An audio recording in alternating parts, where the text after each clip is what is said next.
Darkness, my old friend. It's good to talk to you again. Ben and Woods, 97.3 The Fan. Good morning, everybody. Happy Tuesday to you. Let's get our heads right on a Tuesday. Pretty ugly one last night. We will talk all about it, as you knew we would. But it is lovely to be here with you on a fine Tuesday morning. We've had a really good run of beautiful weather in the afternoon. It has been stunning, stunning. If June gloom decides it wants to bounce a little bit early, I'm good with it. Been a weird morning already. I shared it with Benny. Let me introduce the show here. I'm Woodsy, 15-year radio veteran right here in San Diego, California. It's nothing in a radio station that you could do that I haven't done, except for engineer. I have no idea how to engineer. But I produced, hosted, sold, did promotions, never been in management, never want to be in management. So that's my bio. That's Paul Reindl over there. He is the executive producer of this program. Paulie Reindl is the best in the business, period, bar none. He's Baba Booey's number one. Papa Paulie is number two. Ooh, Papa Paulie. Papa Paulie. 11-year radio tenure. Yep. Promotions. Started as an intern. Intern. Promotions. Worked my way up. Yep. Here we are. And here we are. Aztec for life. Aztec for Aztec life. for life. Yep. Woodstock pizza. Yep. Yeah. Oh, yeah. Yeah. Ben Higgins, your friendly neighborhood sports anchor, 25 years in the biz. 25 years radio, television, but now not just your friendly neighborhood sports anchor. Did the news again last night. Wow. It's apparently it's a thing now. I am now a news anchor as well. Oh boy. What does this mean for us? I don't know. I changed your bio yet on social media. I enjoy it. I do enjoy the shaking it up a little bit and having a different challenge at work after all these years. I love what I've done. I mean, I love being a TV and radio sports guy. But after 25 years, to try something a little bit different has been a unique challenge. Very Ron Burgundy, our producer, Michael, who I think is the best. He does such a great job. He's a great writer, handles, he's in my ear, he guides me well through the show. He said, I made a late change to a script. He wanted to tighten it up. Whatever, that's fine. I'll just read what's on the prompter. He forgot to erase the original sentence. So I read the same sentence twice in a row. Why don't I have that audio on? Because I played it off pretty well. Just, kind of moved on, just made it sound like I was kind of hiccuping a little bit and just repeating myself for a second for emphasis. But he actually wrote the same line twice in a row. And of course, as Ron Burgundy, I read what was on the prompter. I don't blame you. That's what I had in front of me. But it's a different sort of challenge. I'm definitely picking up a different audience for people who aren't necessarily sports people. Like all of a sudden are going, oh no, I saw you doing the news. Oh, you're doing it on the news. People are like watching. I got a text from a buddy who was at a restaurant and the NBA, because I come right on after the NBA game. So, they leave the TV on at all the bars and restaurants for the game. All of a sudden I'm on like every television behind the bar in San Diego, which is weird to think of, just doing the news. Finally getting that attention that you have long deserved. You put in the work. Yes. You put in the work. Oh, because I definitely got into this business for attention. I may be the only person who didn't. Well, you say you didn't, but it's impossible to not crave and like the attention. It's impossible. You don't do sports on television because you're altruistic. You know what I mean? You do it for yourself too. I don't do it for the altruism, but I do this job because I just love how I get it. Well, first of all, getting to talk about sports, something which I just love doing. But everybody can talk about sports. You can talk about sports if you work at State Farm. Yes, but you don't get paid for it. That's true. And I like getting paid to talk about something that I really am passionate about and enjoy. And I also really enjoy the mechanics of everything about radio and television and doing it. The semi-fame and attention that comes with it there are some positives for sure, but there's also some negatives as well. This week in particular, with the social media and the Dodgers fans of the Padres playing the Dodgers, it's not all that fun at times to deal with. So I can't say that I crave more of that, when it's already looking at my feed, just a mess from last night. I didn't go after a single Dodgers fan. I was not trying to pick any fights. And they came to me. They came to me last night. They're not real bright, man. And, this is I've been wanting to organize for several years, the Dodgers spelling and grammar bee, I would love to do it. I think it could feed a whole country, a starving country, with the YouTube donations that we could get. Spell loser. Okay, loser. Use it in a sentence. You're a loser. Okay, yeah, I got it. L-O-O-S-E-R.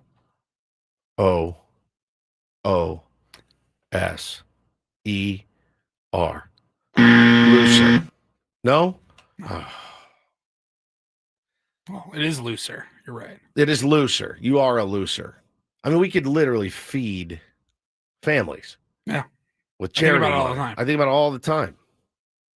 Man. So yeah, last night's game sucked. Yesterday though, I told you guys yesterday, as soon as I left here, I went to the doctor. Right. What do they call it? White coat syndrome. When that lady walks in with that blood pressure cuff, I'm trying to calm myself down. I tried to calm myself down and Deep breaths. and take yourself to a good place. Yeah, happy Picture place. yourself at a happy place. Center yourself and put the arm out, uncross the legs, put my phone away. She took my blood pressure. She goes, ooh, just like that. Ooh. She goes, I'm going to. That's not what you want to hear. She goes, I'm going to give you 3 minutes. I'm going to come back and do it again. I go, they're going to admit me. I'm going to get admitted in the middle of the day. Hey, babe, no, I can't come get Bo from camp. I'm in the hospital for a coronary that's impending. So I'm like, all right, bro, calm down. She turns the lights off as she walks out of the room. Turns the lights off. Oh my God. So I'm sitting in a dark doctor's like you're office, at elementary like school. I'm in elementary and the teacher school. wants to just calm the whole situation down. And I'm just like, oh, okay.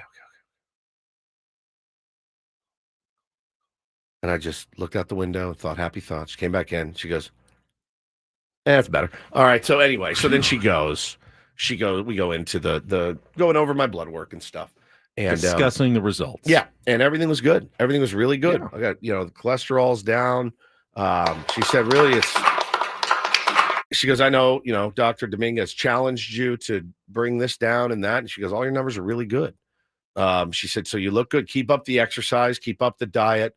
I would say more of each, better diet, more exercise. I said, yep, absolutely. The mental, we talked about mental health and stuff too. So it was good. I'm taking a photograph because you're the picture of health. The picture of health. Yes, right over there. There we go. Thank you. I mean, I look like a saddlebag, but that's all right. I feel pretty good. I feel pretty good about it. So it was nice, man. It was nice to go into a doctor and not walk out in panic. I asked her about the things on my feet. She said probably just broken blood vessels. Nothing, and they've cleared up a lot. She said don't sweat it. So it was like a nice load off, a nice relief. But then this morning I'm driving into work. There's a lot of stuff going on in the world right now that's not great. And I looked up and I go, what's the hubbub? What's all the hubbub? A semi truck had crashed off of the overpass at Encinitas Boulevard in the 5. The 5 at Encinitas Boulevard. I was there 8 hours ago, 7 hours ago, getting gas at that Valero. That Valero. Yes. So it had come down the embankment. I don't know what happened. Guy fell asleep or something. I have no idea. But they had they were going to crane that thing out of there at some point. They had a big thing on the top of it. Cops everywhere. They blocked it off. I had to go down the 5 and around on Lucadia to get back. And then I'm driving to work. I'm like, ooh, that was pretty scary. I hope everybody's okay. And I looked off to my right, big giant brush fire on the way. And I'm like, what is happening right now? So careful out there. Feels like a weird day. Don't do anything goofy and take care of yourself. It sounds like you've been taking care of yourself. I've been trying. You have been doing a good job. I've been trying. Exercising, working with your trainer. I got to go today. Eating a little bit better. Yep. Proud of you. Thank you, buddy. I appreciate it, buddy. Thank you. I do believe, we've talked about this before, but I do believe you can undo earlier damage. I don't know, man. I know. I think you fear that you did too much. It was a lot. It was a lot. You lived too hard. I look back on it and I go, bro, what were you thinking? Like what possibly could have ended? How could that have possibly ended? The way that I used to live. And now she's like, do you drink alcohol? I'm like, twice a year. I was like, I've had one drink in like 3 months. When I went out to my spiritual retreat, I bought a 6-pack. I don't even know why. I bought a 6-pack of Pacifico. I was like, I'm out here in the desert. I might want a beer. Brought home 6-pack of Pacifico. It's been Those commercials during the they, Padres. they get me. And then sitting in the surfboard. sitting in Pacifico. I do too. And I'm sitting in there last night going, I'm putting stuff in the fridge. I go, I still got that 6-pack. I think it'll be there for 6 months. I don't really drink alcohol at all. She's like, any drug use? I'm like, as far as you know, no. She said, she's your doctor. You're allowed to. Yeah, you can tell her. To be honest. Yeah, you can tell her. So I was honest with her. But it was good, man. It's nice to see some hard work pay off for sure. Wish we would have won that ball game last night. Sure. I mean, we'll talk about it obviously on the program this morning. I don't think I share quite as much of the doom, perspective as other Padres fans right now. It's kind of hard not to. I was feeling pretty good. But I thought about this. I mean, clearly Padres need some offensive help, especially at the bottom of the order. We've known this. AJ knows this. Nothing's changed. I mean, if they don't address it, it's going to be a glaring weakness the rest of the year. Otherwise, Padres and Dodgers have played 4 times. They've all been competitive games. We know the Dodgers. Yeah, we're 1-3. 1-3. I mean, they could have won. The one bad inning yesterday. The other 2 were right down to the wire, and they blew them out of the water in the one win. To me, I've watched these 4 games. I acknowledge, as we said at the beginning of the year, we've never denied. Dodgers are spending $500 million on their team. They're very deep. They've got a good lineup. And, even though they've got some pitching injuries, the bullpen is nasty. Facing a bullpen day is no treat against the Los Angeles Dodgers. Unless they're making Matt Sauer wear it for 111 pitches, it's going to be a nasty experience when you're going up against the guys that they threw against the Padres yesterday. So you're not going to score a ton of runs. You need to pitch a perfect game. Dylan Cease was great early, had one bad inning, and that cost them the game. The Dodgers are a better team, as we all said at the beginning of the year. On paper, they are the best team in baseball, and they will remain so the rest of the year. What I am looking for, and will continue to look for, is can the Padres compete with them and beat them in a short series in the playoffs? Well, I mean, look, nothing has changed my mind that in the right series, the Padres can beat the Dodgers, and they're not so far off that they're losing 12-1 every single game to the Dodgers. There were years where you had no chance in, maybe you'd win 1 or 2, you'd have 1 or 2 close games, and the Dodgers would win the other 8 by 7 runs. And I mean, it was just not competitive. Every game is competitive between the Padres and the Dodgers. Are the Dodgers better? Yeah, they're better. It's like sitting at it'd be embarrassing for them if they weren't better. It's like sitting at a Texas Hold'em table and you got $500 left and you look across the table and the guy's got $25,000 and you're like, do I have a chance? Technically, I have a chance. It's going to be difficult. 20, 40 blinds. I'm in. For a while, it's good. Yes, I could feasibly take a good chunk of his pot with only $500 with him having 25. But at some point, he's just going to be able to bully you off the table. He can bully you off the table. I'm all in. I'm all in. I'm all in. I'm all in. I'm all in. I'm all in. I'm all in. How much you got? And when you 75, all right. when you look at their lineup, the bottom of it, their 9-hole hitter would be our 2. You know what I'm saying? Like, they're deep, they're rich, they're. It's going to be tough to beat that team. Yeah, I mean, the chat disagrees. Ben, I can't agree. Ben in denial. I think the Dodgers are better. I'm sorry if you think the Padres are better. I'm proud of you, Alex, Edgar. They believe the Padres are the better team. I think the Dodgers are the better team, but maybe I'm in denial. Maybe the Padres are the best team. Well, listen, is that what you're saying? I mean, what am I in denial of? That the Padres are better than the Dodgers? Because I just said the Dodgers are better than the Padres. And by the way, we said that during spring training, off season, all year long. We've never wavered in our opinion that the Dodgers are the better team right now than the Padres. Well, I'm sorry. What am I missing here? This is weeks like this. I just feel like I feel like I'm getting gaslit sometimes. But like, what do you want me to admit? I feel like you gaslight. Also, I feel like that we all gaslight and we all get gaslit. So I do feel that way. Nobody's perfect. I don't think you know. What am I saying? I'm saying the Dodgers are the better team. I think the Padres are competitive though with them, which is what I'm looking for. Which is fine. I mean, how is that not a reasonable take on the situation right now? Nobody wants reason, and everyone wants to hear from like management that's just, guys, don't worry, we're going to fix this thing. This thing's going to be fixed. We got irons in the fire. It's going to be fixed. We're going to figure it out. We're in alignment. You'll hear some alignment talk later in the program today. But no, there's no reasoning with it, man. There's not. You can't reason with it. You need to find a way to win these ball games. And right now on the season, how many times we played them? 4? You've won once, and the one game that they were like, we don't care. We're going to punt this game anyway. You got to figure out a way to add players to your team without trading pieces. And would you say that the other 3 games, you flip one play in all of them, and it probably goes the other way? I mean, if you make that play yesterday in the 4th inning, Jay Cronenworth, don't let them score a bunch of runs with 2 outs. You can win that game. The other 2 in San Diego, you clearly had plenty of opportunities to win those games. Yeah. I mean, competitive games.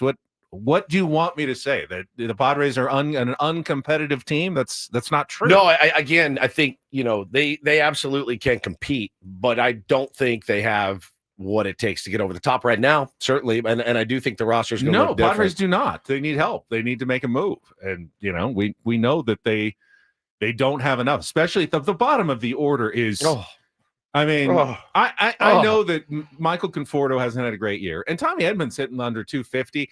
Still, it's night and day. You feel like the Dodgers actually have a chance every time the bottom third comes up. You're actually kind of nervous, like when you see Pages, and you don't feel like the Padres have a chance. No, you might at the bottom of the order. You might as well go make a grilled cheese sandwich, dude. At that point, you're like. And I know Elias Diaz hit a home run the other day. It's just a rarity. It's once in a blue moon the bottom of the Padres lineup does something.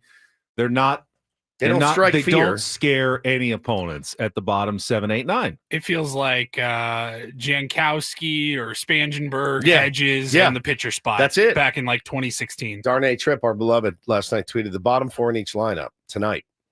Padres 0 for 14, no runs, no RBI, no walks, 6 Ks. Dodgers 3 for 14, but 4 runs, 3 RBI, 1 walk, and 3 Ks. It just, again, the guys at the Texas Hold'em table, he's got $25,000, and you're the last man standing. You got $500. They're going to bully you off there at some point. And I saw some takes last night. Oh, Schultz got outmanaged again. I'm like, outmanaged? It's who's he going to go to? He's out rostered at this point. He's out rostered. Yeah. He actually Schultz a guy with $500. I mean, Dave Roberts is doing what he would do. Bring in a lefty like Banda to face the lefties. I mean, bring in a righty to face the righties. You've got weaknesses that you cannot hide. Correct. There's no lineup construction where you can hide the bottom of the order, that you can hide the lefties that don't hit against lefties. Those are the issues that the Padres need to kind of address and fix if they want to have a chance, later in the season. Fortunately, it's only June, and there's time left to make that move, but until it happens, this is not a complete enough roster. Yeah, no question. Say outmanaged, I know this is straight out of Ben's playbook, but if you take away the 4th inning, the Padres won the game. Like they played better. My point in saying that is, was Schultz supposed to pull Cease after 3 innings? Because the bad inning happened in the 4th inning. Yeah, no, you can't. There's nothing you can do about that. No, there's nothing you can do. I mean, again, a couple of those were little bleeders too, but listen, at the end of the day, they scored 5 runs. Hit's a hit. Yeah, 5 runs. I don't care. We'll talk about it. Let's set the menu for the program. Tuesday edition of Ben and Woods. Don't go away. We'll do that after a quick check of Kelly's traffic here on 97.3 The Fan. From the 855 Get Ross Traffic Center, protecting San Diego after accidents or injury, here's Kelly Danek. Traffic is sponsored by Islands Restaurants. Good morning. After kind of a busy start, got this crash that happened around 3:30 near the border, south on 5 past Dairy Mart Road. 2 right lanes are blocked. Also out of the South Bay, northbound side of the 805 before Telegraph Canyon Road. Collision over to the right shoulder. Watch out for some trash debris across lanes, northbound 15 before Arrow Drive. Solo vehicle accident, westbound 78 past Nordall Road. That's over to the right shoulder. Ready for a delicious escape? The new Islands Restaurant's $10 protein bowls are your ticket. Packed with over 40 grams of protein and stacked with fresh ingredients. They're only here for a limited time, so enjoy one today. Visit islandsrestaurants.com. I'm Kelly Danek with Ben & Woods, San Diego's #1 sports station, 97.3 The Fan. Yeah, we got a lot to talk about with last night's game. Dylan Cease's performance, sure. Shohei Ohtani's return, obviously. Dylan Thief. Andy Pages getting a little upset at Dylan Cease and nearly sparking a benches clearing brawl. We will talk about all of that. Clown. Very low IQ from Andy Bajas. Padres Very low IQ. making another move before the game yesterday. We'll talk plenty of Padres-Dodgers early in the program today. And then in the second half, we'll be joined by Jesse Agler on a Tuesday, Incorporator Tuesday. Want to ask Jesse, working with Mud for a series, which is interesting and different, shaking it up a little bit. How fun is it to work with Mudcat on the radio? If you heard it last night here on 97.3 The Fan, they did a little broadcaster swap. Television was Tony Gwynn Jr. They call it a key party in the 70s. You just throw your keys into a hat, and then whoever you draw, that's who you get. So they had a little broadcaster key party. That's for sex. Awkward. That's for sex, though. This is not for sex. This is for broadcast. So Don drew Tony's key out of out of the fishbowl, exactly and now right. they're broadcasting together. They're not married now. They'll go back to their significant others at some point. Just like a real key party. Right. That's exactly. It's just temporary. It's just for the It's night. fun. It's a fling. Could you imagine you pull the wrong key? You're like, oh no. It seems like there's a lot of risk involved. I mean, the risk is insane. The risk is very insane. Very insane. Hey, Woodsy, we're having a key party. You want to play? You gotta look around. I'm gonna need the roster first. I'm gonna need to see the full roster. I'm out. Yeah. 100%. They really did that sort of thing in the 70s. That's just a TV Ask your trope parents or about it. I anything. bet they did one or two. I seriously doubt it. I'm sorry, Kim. This was a joke. I just wanted to freak him out a little bit. We'll talk to Jesse Agler. We'll have our regular features as well. Don't do this. Take on Woods. The Randall Report. Get into the NBA Finals. One win away from a title for the Oklahoma City Thunder as they won last night. All-star voting is starting to be updated as well. We'll let you know where the Padres stand. All coming up in the next 4 hours as we go until 10 o'clock this morning. It's fine. There's a lot to talk about. There's no doubt about it. It doesn't mean that we have to enjoy talking about every single subject, but there is a lot to talk about this morning. I do have some good news for you. Do you? I do. Oh, I know Bryce Johnson got called up. I know. I knew that. That's semi-good. I knew that. I can't wait. Trenton Brooks grew up in San Diego. Ooh. Granite Hills. East County Zone. We're getting a delivery this morning from Better Buzz. His product placement is like Wayne's World. Yeah. Look at him. Yeah. Look at him. Yeah, holding up his mug. unbelievable. He's Got my Better unreal. Buzz coffee. And, He did a spot the other day, by the way. Phil Knight doesn't hawk Nikes as much as you sell out. He did a spot the other day, a live commercial. And I looked at Paulie and I went over to Paulie and go, look at him holding up his coffee. I always drink Better Buzz. And Paulie goes, he's not on the stream. No one can see him. Camera's off. You were doing this for your own edification. Brilliant. I do like to be edified. You love to be edified. I do enjoy. Let's see if some we good can edification. Let's see if we can edify you. I want to tell you about Better Buzz, though. They are coming by this morning with some of their new Summer Flings menu. You can check it out today at any of the Better Buzz locations throughout San Diego. The Coconut Best Drink Ever. It's their classic best drink topped with coconut cold cream and toasted coconut flakes. Or try some of the food items like the Blue Crush Acai Bowl. They're going to be bringing some of that for all of us this morning. You're welcome, gentlemen. A little pick-me-up in the middle of the show today. Totally crush-worthy during the Thank you summer. to Better Buzz. Am I supposed to thank you? Thank you, Better Buzz. Yeah, thank Better Buzz. That's fine. I appreciate that. Check them out online at betterbuzzcoffee.com. You can download the app. All the locations throughout San Diego. It's your summer place. It's Better Buzz. Check it out today.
Hey players, things are about to get real here in San Diego.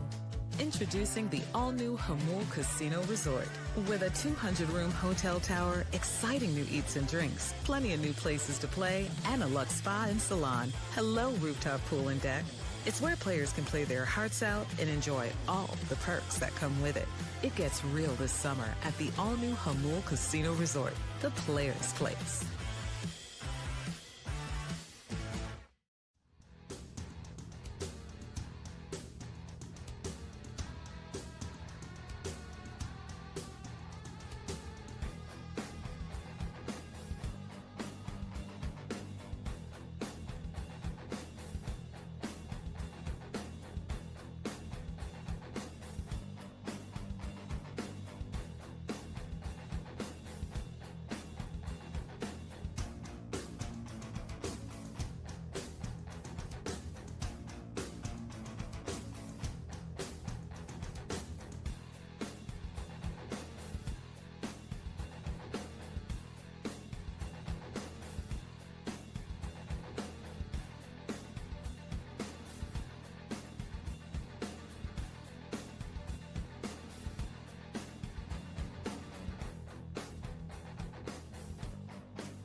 Padres making a couple of roster moves yesterday. This hour on 97.3 The Fan is brought to you by U.S. Wellness Meats. Overwhelmed by processed foods?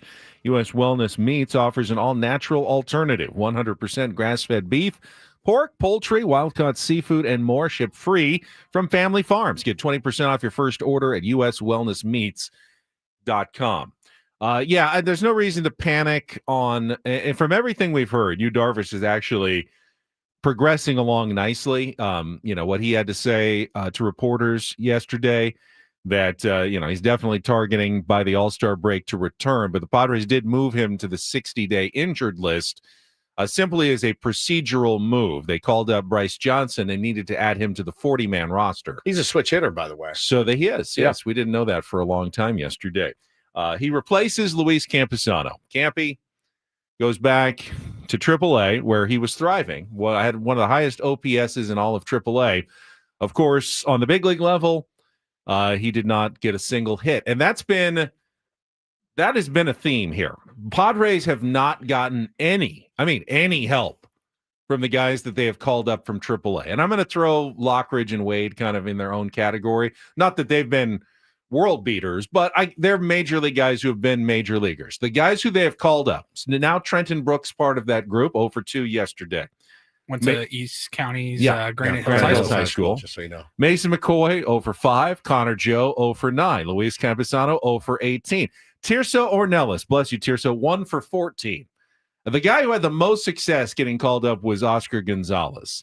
He went 13 for 59, 220 average, 483 OPS. And he by far was the biggest success story. He's now playing in Japan. Correct. not only have the Padres gotten like no help from AAA, it's like almost ridiculous. They can't even get a hit from any of these guys that they have called up. They come from El Paso, they get to the big leagues, and they just go, It's like a new world. poof. Like, oh yeah, we were 1,000 OPS at AAA, 1,100 OPS, 900 OPS. You go to the big leagues, OPS of 100, 0, 250, 259. I mean, I know there's a big jump up. I know the Pacific Coast League is a great hitters league. The pitchers are much tougher on the big league level. Usually you call up a guy and they struggle. It's like, all right, he had a 1,100 OPS at AAA. He's only getting like a 650 OPS on the big leagues. We take that in a heartbeat. No one is doing anything that they're bringing up at all. Like if you're Luis Camposano and you've had some success in the big leagues, some minor success in the big leagues before, and you can't crack this bench, that may be it. That may be it. I mean, honestly, no team needs a better bench more than we do. I feel like we're getting the type of help that like the Rockies get, and the Marlins get. You know what I mean? Like these lesser teams, because you're like the major league team is not doing well. What could possibly be coming up the pipeline in AAA that could help them? If they were good enough, they'd just be on the big league team taking those L's. Cody, I think it was Cody in the chat a couple minutes ago said something about, hey, listen, it was Cole said, hey, man, you can't doom this early. A lot of season left. Yes, you're absolutely right. And I think, my response to that was, yeah, but we have no good injury news on that front. There's nothing like, oh, we're set for a return here from two of our better starters. We've got Joe Blow coming up from El Paso that is absolutely on a tear. That is just, he needs a couple more days. He's ready to go.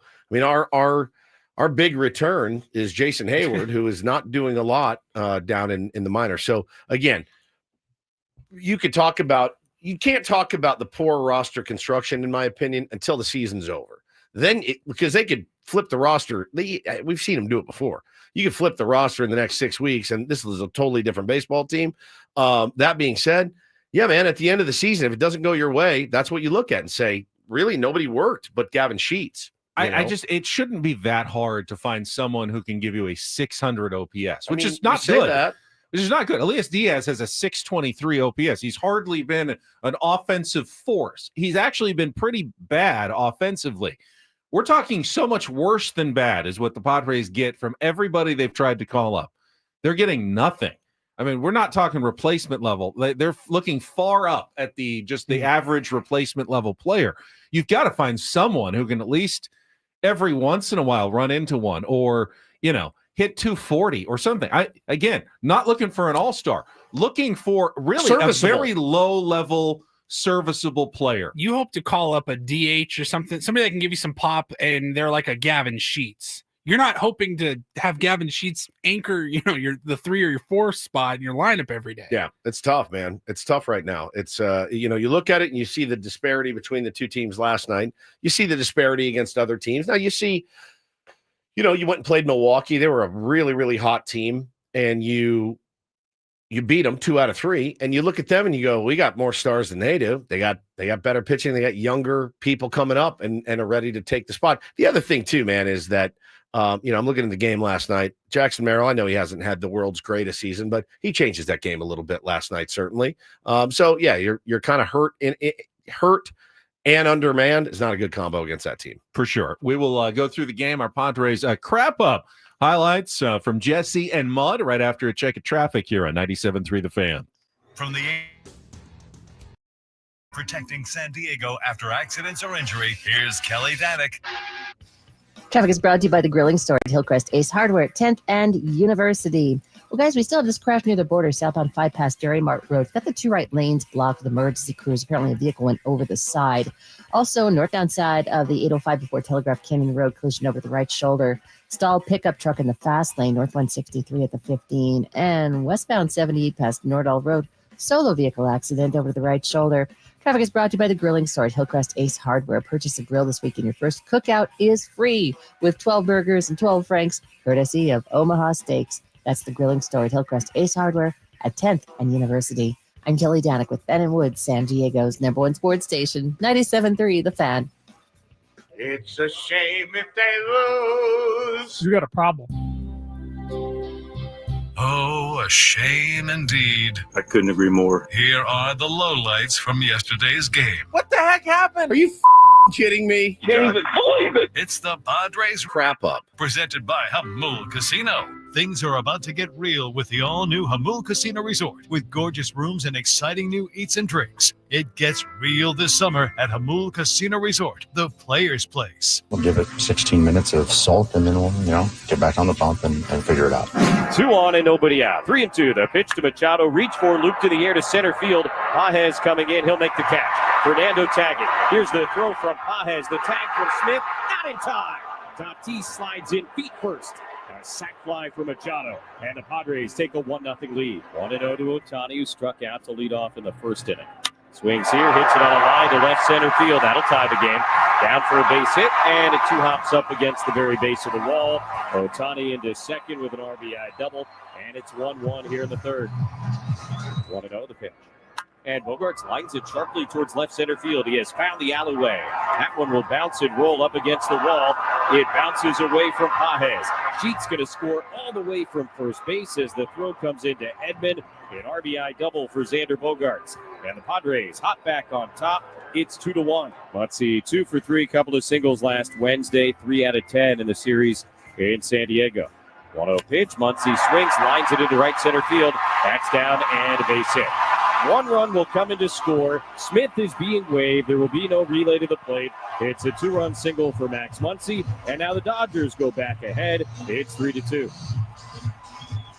He's at first. Muncy at second. 0-1 the pitch.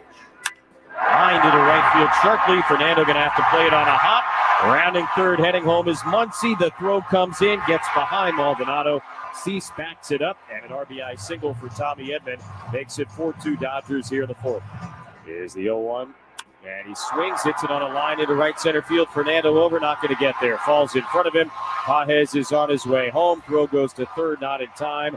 And an RBI single for Shohei Ohtani. A 3-run Dodger lead in the fourth. The ball's in a strike. And Betts swings, lines it into shallow left center field. That will dump down. And a base hit. Edman comes in to score from third. Ohtani wheels around to third. Another RBI hit for the Dodgers here in the fourth inning. And they lead it 6-2. Well, the Padres got a battle. They are in slam range. Down by 4. 3-2 in the air, deep down the right field line. Hernandez back towards the corner at the little wall. This one gonna go. Manny Machado the other way. 11th of the season. And the Padres make some noise here in the top of the 6th inning at 6-3. And the pitch to Wade, swung on, hit in the air, shallow left. Muncy and Betts are back. Hernandez coming in. It'll be Muncy making the catch on the grass into left field. And Wade pops out to end the game. A 1-2-3, top of the 9th inning. Turned in by Kirby Yates, who earns the save. And the Dodgers a 6-3 win here in game 1 of this series. Yeah, they put a lot of good at-bats together, quite frankly. Talked to Ruben about it. He's like, man, he made some good pitches, and even the eye test proved it. They found some gaps, found some space in the outfield, but, I thought he threw the ball well overall, and, they just put together good at-bats. Started off really well. I mean, like the nastiest version of Dylan Cease you could ever want. Struck out, first 5 guys? 5 guys in a row, got a dribbler from Max Muncy. I mean, the first 2 to 3 innings were as good as we've seen him in a Padres uniform. And that includes the no-hitter. I mean, he was nasty. He was nasty, man, and was clearly pumped up too. Was touching 100 miles an hour. I mean, just absolutely dealing. And then it falls apart. I realized that in the inning where they scored 5, some of those were absolute bleeders. But bleeders count. Those are now guys on you have to bear down. The pitch he threw to Muncy, bro. I mean, what you cannot leave it there to Max Muncy, who has just crushed this team. That guy will swing at a back foot slider quicker than anybody on the planet. And you throw a heater at his letters, and he just, right in the gap. It's over. It's over. That moment, it's toast. Yeah, I don't disagree with Mike Schilt. Give the Dodgers offense some credit. Give them credit. They're a great offense. They, getting to see him a second time through, they put together some good at-bats. For the most part, other than that Muncy pitch, Cease was putting the ball where he wanted to, and they were putting some good swings. I think Shohei's double was off a pretty good pitch. Yeah. Pages had a nice single to the right side off a good pitch. I think Shohei just slapped that ball. He's just so strong. He's carried it right to the gap. 4 of the 6 hits were considered soft, 80 mile an hour type hits. had 2 balls that they hit, solidly on the line. That's not usually going to kill you in a game, but when you put all your hits together in one inning, obviously that's better than scattering them throughout the rest of the game. We've seen that here almost all season long. Like when we do have any sort of crooked number in an inning, it's because of a single, and then a double. Like there's just not a whole lot of home runs being hit. Let's go back to the beginning though. Obviously the entire baseball world had their eyes on this game for one reason and one reason only. It was Shohei Ohtani's return to the pitcher's mound after nearly 2 years of, rehab and recovery.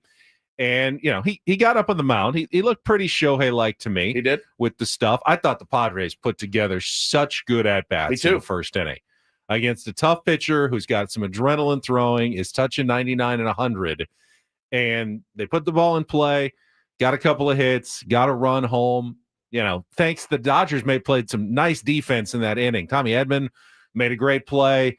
Max Muncy made a really good play at third that, otherwise, Padres could have had a big inning against Shohei, got him out of the game. That Dave Roberts said he was not going to go past Xander Bogaerts either way. So you worked his pitch count, you got him out of the game. That was a really nice job by the Padres in that first inning. I thought they set the tone very well. Fernando Tatis Jr., his 4th consecutive multi-hit game, really, other than he hasn't hit a home run in weeks, everything else is trending toward Tatis breaking out of his slump and looking like he's entering a hot streak right now. So those were some early positives. You mentioned Dylan Cease's early positives. And then, the 4th inning came around, and when you're playing from behind and Dave Roberts is doing a bullpen game, you're going to have bad matchups the whole game. And we had him. And Roberts had his best guys all lined up through, Kopech, Scott, Yates. He had them ready to go. Kasperius is good. They got a couple of runs off of him, but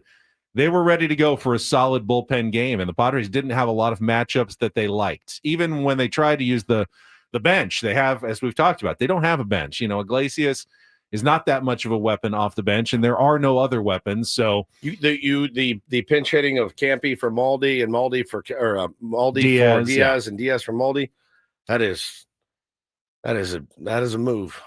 That's a move.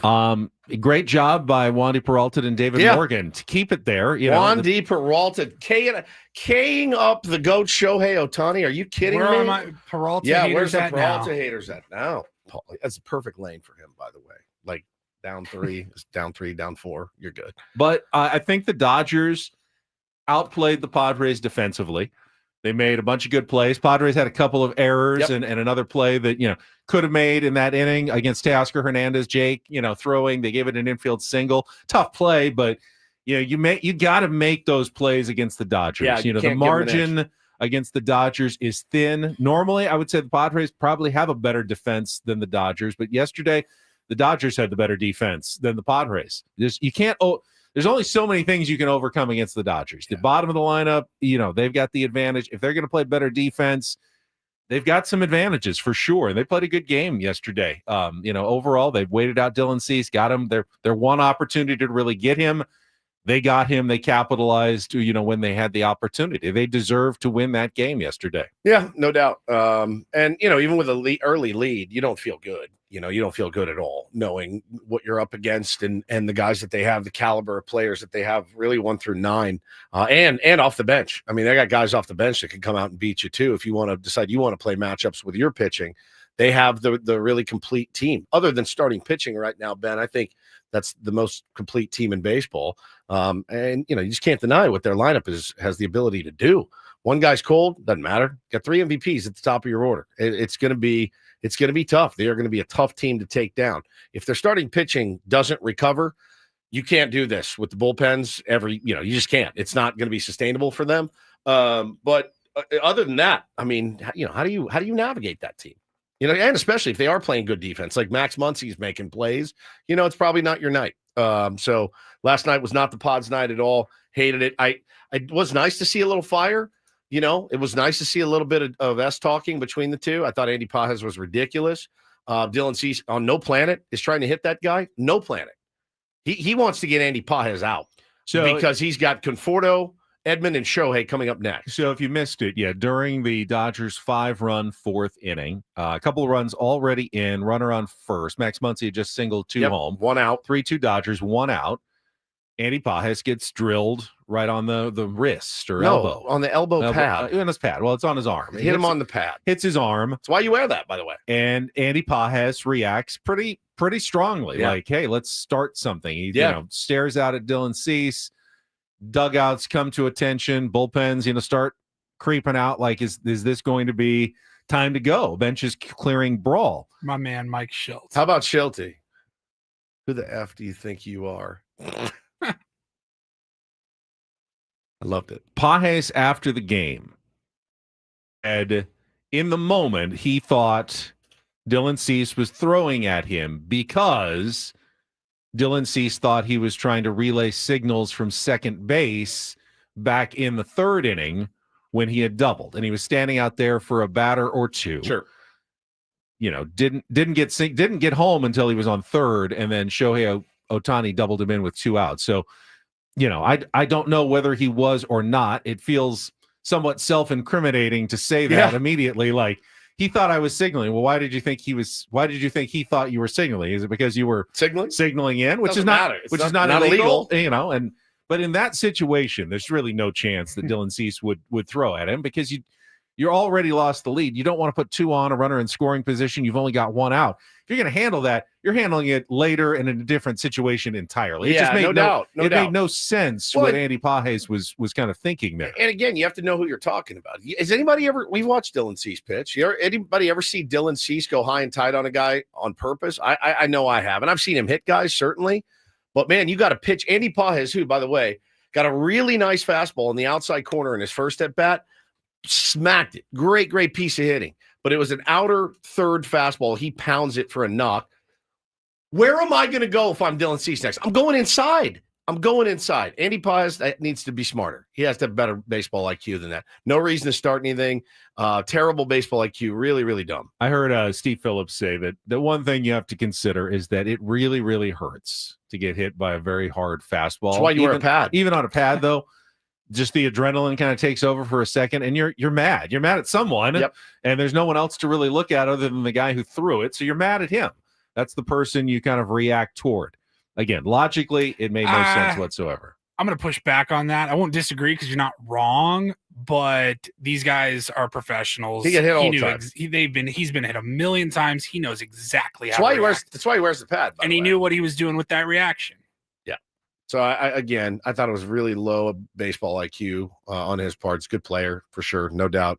But I thought that was unnecessary. And you also have to know the player. If we have Max Scherzer on the mound, you're like, oh God, all right, that's Max. That probably was on purpose for something. What did he do? Madison Bumgarner, right? He's gonna get salty. Dylan Cease is like, hey man, peace, love. I love my cats. Let's go paint some art together. Let's take a walk in the field. You and I. We'll the frisbee we'll talk this thing out. Write some poetry. Yeah, let's go talk this thing out. Me and you together. He's not that guy. He's not that guy. So now you do take into consideration just if Dylan Cease is pitching on the Minnesota Twins and hits Pages doesn't react that right. way. It's the history of the teams. Yeah. There's always an underlying tension when these two teams meet. Yeah, and it's going to be there for a long time. There's history. There's playoff history. There's tension between. Going back to the playoffs last year with Manny Machado and Dave Roberts and everything that went down. That doesn't just get erased because the new season and some players have changed up, on the rosters. That is going to continue as long as these current Padres and Dodgers are squaring off against each other. That will remain in the air. So everything is going to be amplified just a little bit. Even a nothing situation like that with Andy Pages clearly not getting hit intentionally, there's going to be extra fuel to that fire when these two teams meet. It's not a bad thing necessarily. No. That's why people are calling the Padres-Dodgers rivalry the best rivalry in baseball now, because they know there's some genuine animosity between the two teams. Fans love that. And that was part of it that we saw on display last night. Part of the reason I didn't just shut the mother down and go right to bed after we lost the lead. It was getting late. I go, I want to see a fight. Maybe there'll be a fight, so I'm going to stay up for it. There wasn't. Now I'm seeing some, talk in the chat. Is it time to punt and retool? Sell. Slow your roll. I'll have some facts and figures your for you roll. when we come back on the Padres' remaining season. Next on Tranquilo. the Fan. Tranquilo.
Been telling the fellas to just tread water, right? Tread water.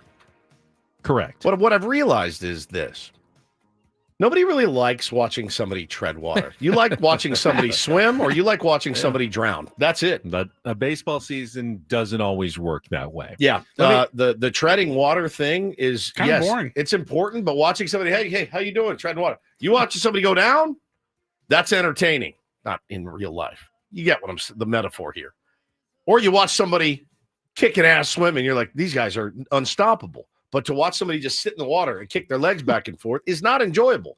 And, I don't think it's dooming. I think it's just being honest about the state of the team.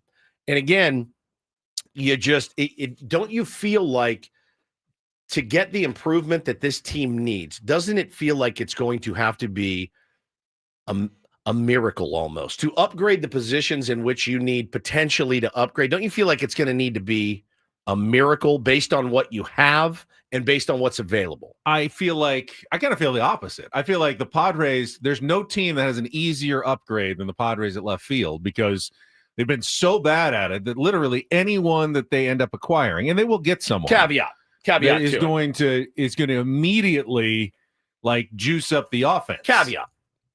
Somebody that's going to be a game changer, a lineup changer. Like, can you get better than a Shohei in left field or a Brandon Lockridge in left field? Yeah. Is his name Mike Talkman? Is it Miguel Andujar? I don't look at guys like that and go, now we're over the top. Yes, it's an upgrade. It's a minor upgrade, but it's a huge upgrade just because of how bad the Padres have been at the bottom of their order. It's actually, well, I'm glad you brought up the question because this is where I wanted to go here in this segment. Let me ask you both a question. In baseball's regular season, what's the one and only goal? Win the World Series. To win the World to regular get into the season. playoffs. Regular season? Right. Stay healthy. No. Get into the playoffs. Paul Guardian. Get into the playoffs. Yeah. It's the only goal.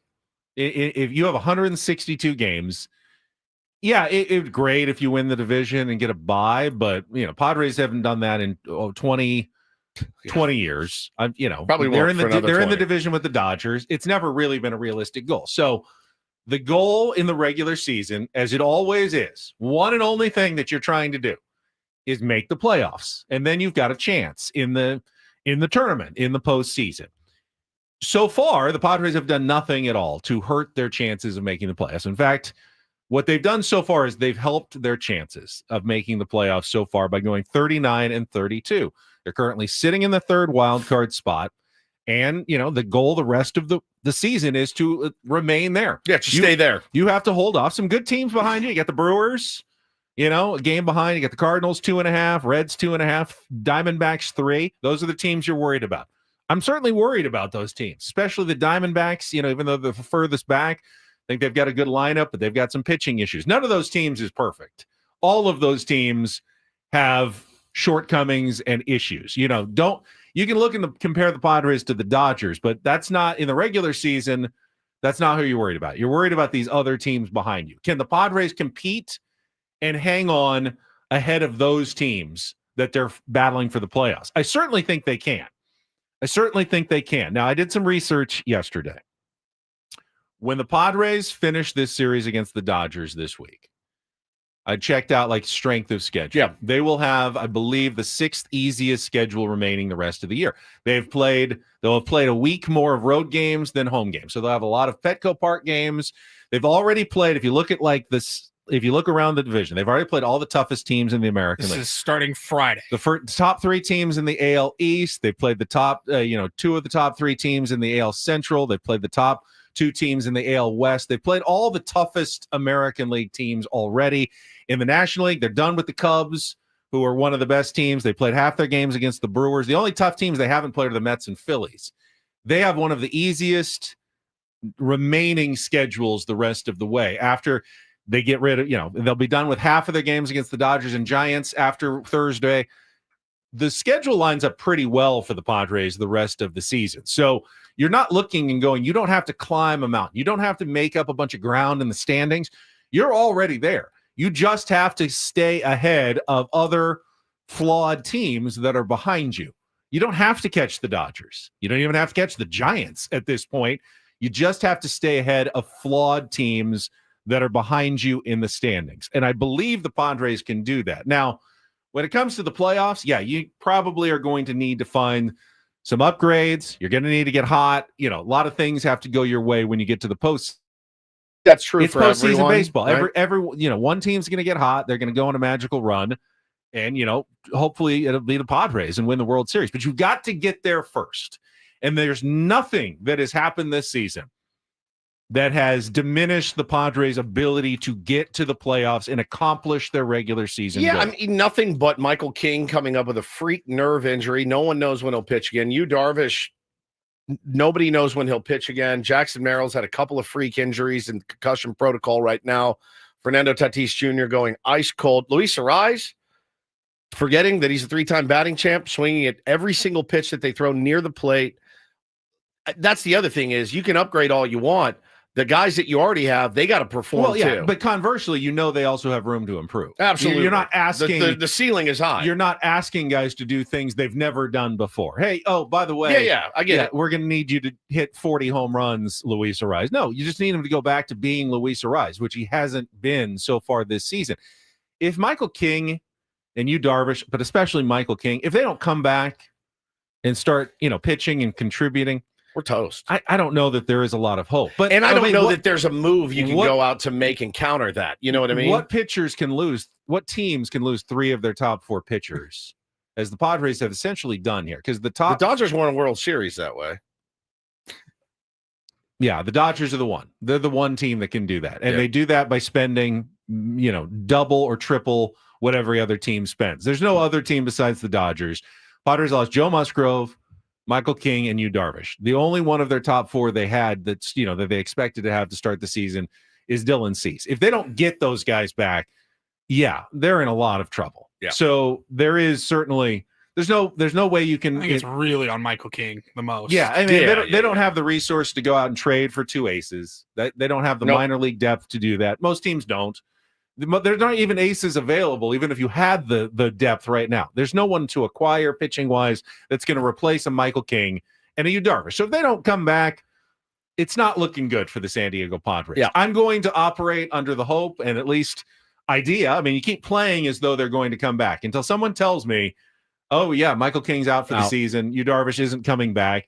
At that point, I would very seriously consider, all right, trading Dylan Cease, trading Luis Arraez, guys whose contracts are expiring, let's start retooling for next year. But until I hear for sure that those guys aren't coming back, if they do, there's no reason the Padres can't make the playoffs. And, if they're there, they're there, and they've got a chance just like everybody else. In typical Padres fashion, what's going to happen if we end up selling Luis Arraez low and Dylan Cease low? You're selling guys that by all accounts, should have netted you a larger return. Neither of them are having a good season at all, but I think people will still pay. I just don't know that they'll overpay. No, you're not going to get a massive amount back. I mean, you're essentially just getting what you can. But at this point, there's no reason to even think about that course. There's really not. There's really not right now. If Michael King, Darvish come back, Padres make a couple of moves to stabilize the left field position and the bottom of the order, add a piece to their bench. You don't even have to spend a ton to do that. Financially or prospect wise, they look like a playoff team to me. Yeah. Who are some good pitchers that are going to be on bad teams? It's just not many. Sandy Alcantara is the only one I can think of, and he's not having a good year. He's been terrible. I can only go on track record and hope that maybe Ruben Niebla can get him right. But everybody else is on a contender, and they're not the contenders don't trade aces. Yeah, Matt Waldron, by the way, I believe he won Player of the Week in the the minor leagues. They may need the depth of Matt Waldron at some point. Matt Waldron's not replacing Michael King and Darvish. They need those guys back.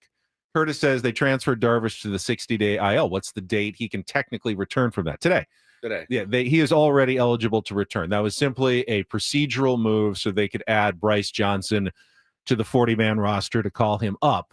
But whenever you is ready, he will come back. They do not have to wait a single day to return him from the 60-day. Okay.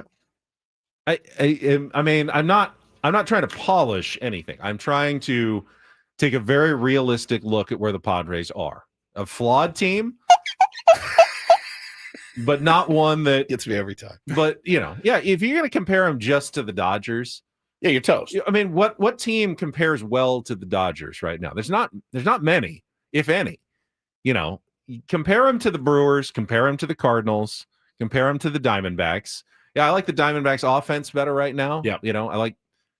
I don't. We just saw him against the Brewers. The Brewers aren't better than the Padres. Cardinals, I'm surprised they're still even hanging around at this point. They've been a good story this year, but they don't have, I think, really they were not set up to go on some run this year. This was kind of a retooling year for the Cardinals. They were, desperately trying to make trades that they couldn't even get rid of Nolan Arenado in the offseason. So they're not all in to win for sure. Those are the teams you need to hold off to get to the playoffs. Well, it's like Alexis says, and he's right, or she. Realistically, this is our window. If the Padres sell, we're not going anywhere another 5 years. It's the hardest part of the corner that you're painted into because Manny's having a great year. Fernando Tatis Jr. has the ability to have a great year. Jackson Merrill has the ability to have a great year.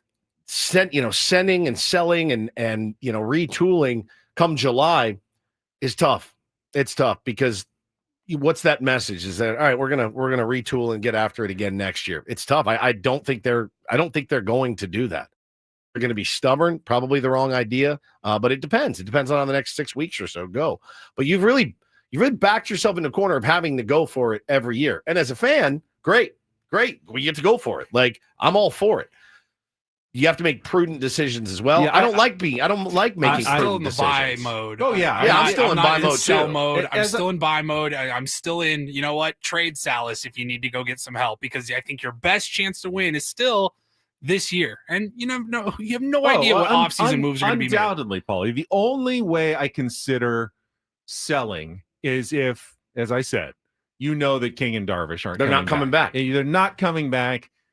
I don't really think you have a realistic path to the World Series if King and Darvish aren't coming back. You're going to need Michael King. You're going to need Dylan Cease to pitch like the first 2 innings, Dylan Cease, last outing against the Dodgers, and Michael King. And if you have those guys and Nick Pivetta, yeah, they're nasty enough that they can carry you through a postseason. Sure. But you can't, and Darvish would help a lot too. But you need at least those 3 guys Gotta have them to have a chance. If you don't get King back, there's not enough there. Yeah. So to me, that's the one thing you're kind of waiting on. And right. Hopefully he will be back. And if not, then you figure out, you reevaluate, and you try to make the best decisions possible at the trade deadline. We've seen it before. You can even get into the playoffs with a lack of pitching. Sure. What happens then though? We've seen it several times. Yeah, right. You're throwing out Mike Clevenger and Ryan Weathers. That was a bad time. But Paulie, if the Padres go into the postseason and King and Darvish and Cease and Pivetta are all healthy and throwing well, no one's going to want to face the Padres in the playoffs. That's the most important thing the rest of the season. Get those guys right. You're at least saving innings. Darvish hasn't thrown an inning. King has saved a lot of wear and tear on his arm as he's at least waiting it out. If they come back, you could be in really good shape. And again, if they don't, then, you don't really have much hope this year. Yeah, no doubt. All right, let's take a timeout. We'll come back. Don't do this. We're going to talk some Boston Red Sox. I mean, why not at this point? It's the only it's always good when you're struggling. When you're struggling, look at another organization that is in much more dire straits. Yeah, you get horny off their debacles, is what I like to say. That's what I'm doing with the Boston Red Sox. This is crazy stuff came out yesterday. Plus, saw the performance of a lifetime yesterday at the College World Series. Yeah. What a G. We will get to all of that coming up next after traffic with Ben and Woods on 97.3 The Fan. Quickly, though, gang, let me tell you about my beloved friends over at QC Kinetics. We'll be heading to the gym as soon as I get out of here and lifting weights and trying to get in better shape. I shudder to think where I would be without QC Kinetics. I couldn't lift a T-ball bat. Remember, I took a swing, dropped it in pain, and really had no idea. It was kind of scary. I didn't know what was going on. My wrists were degenerating right before my eyes, and this is a few years ago. I went to QC Kinetics, got the treatments, and 5 treatments each wrist, back stronger than they've ever been. We're talking about potent and powerful cellular level treatments.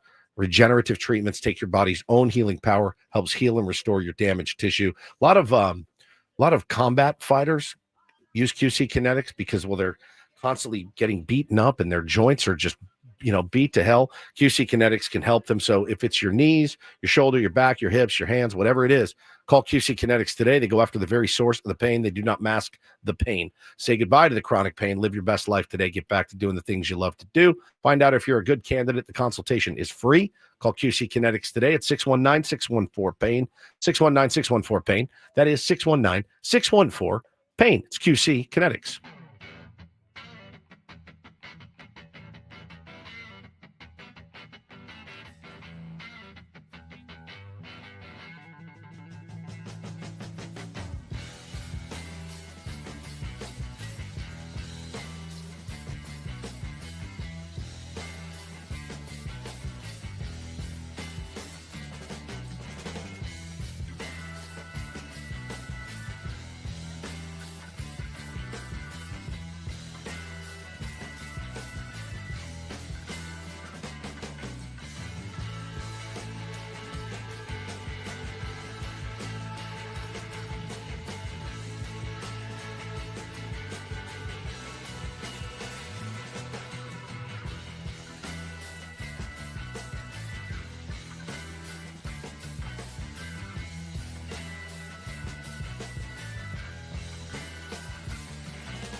Hey players, things are about to get real here in San Diego.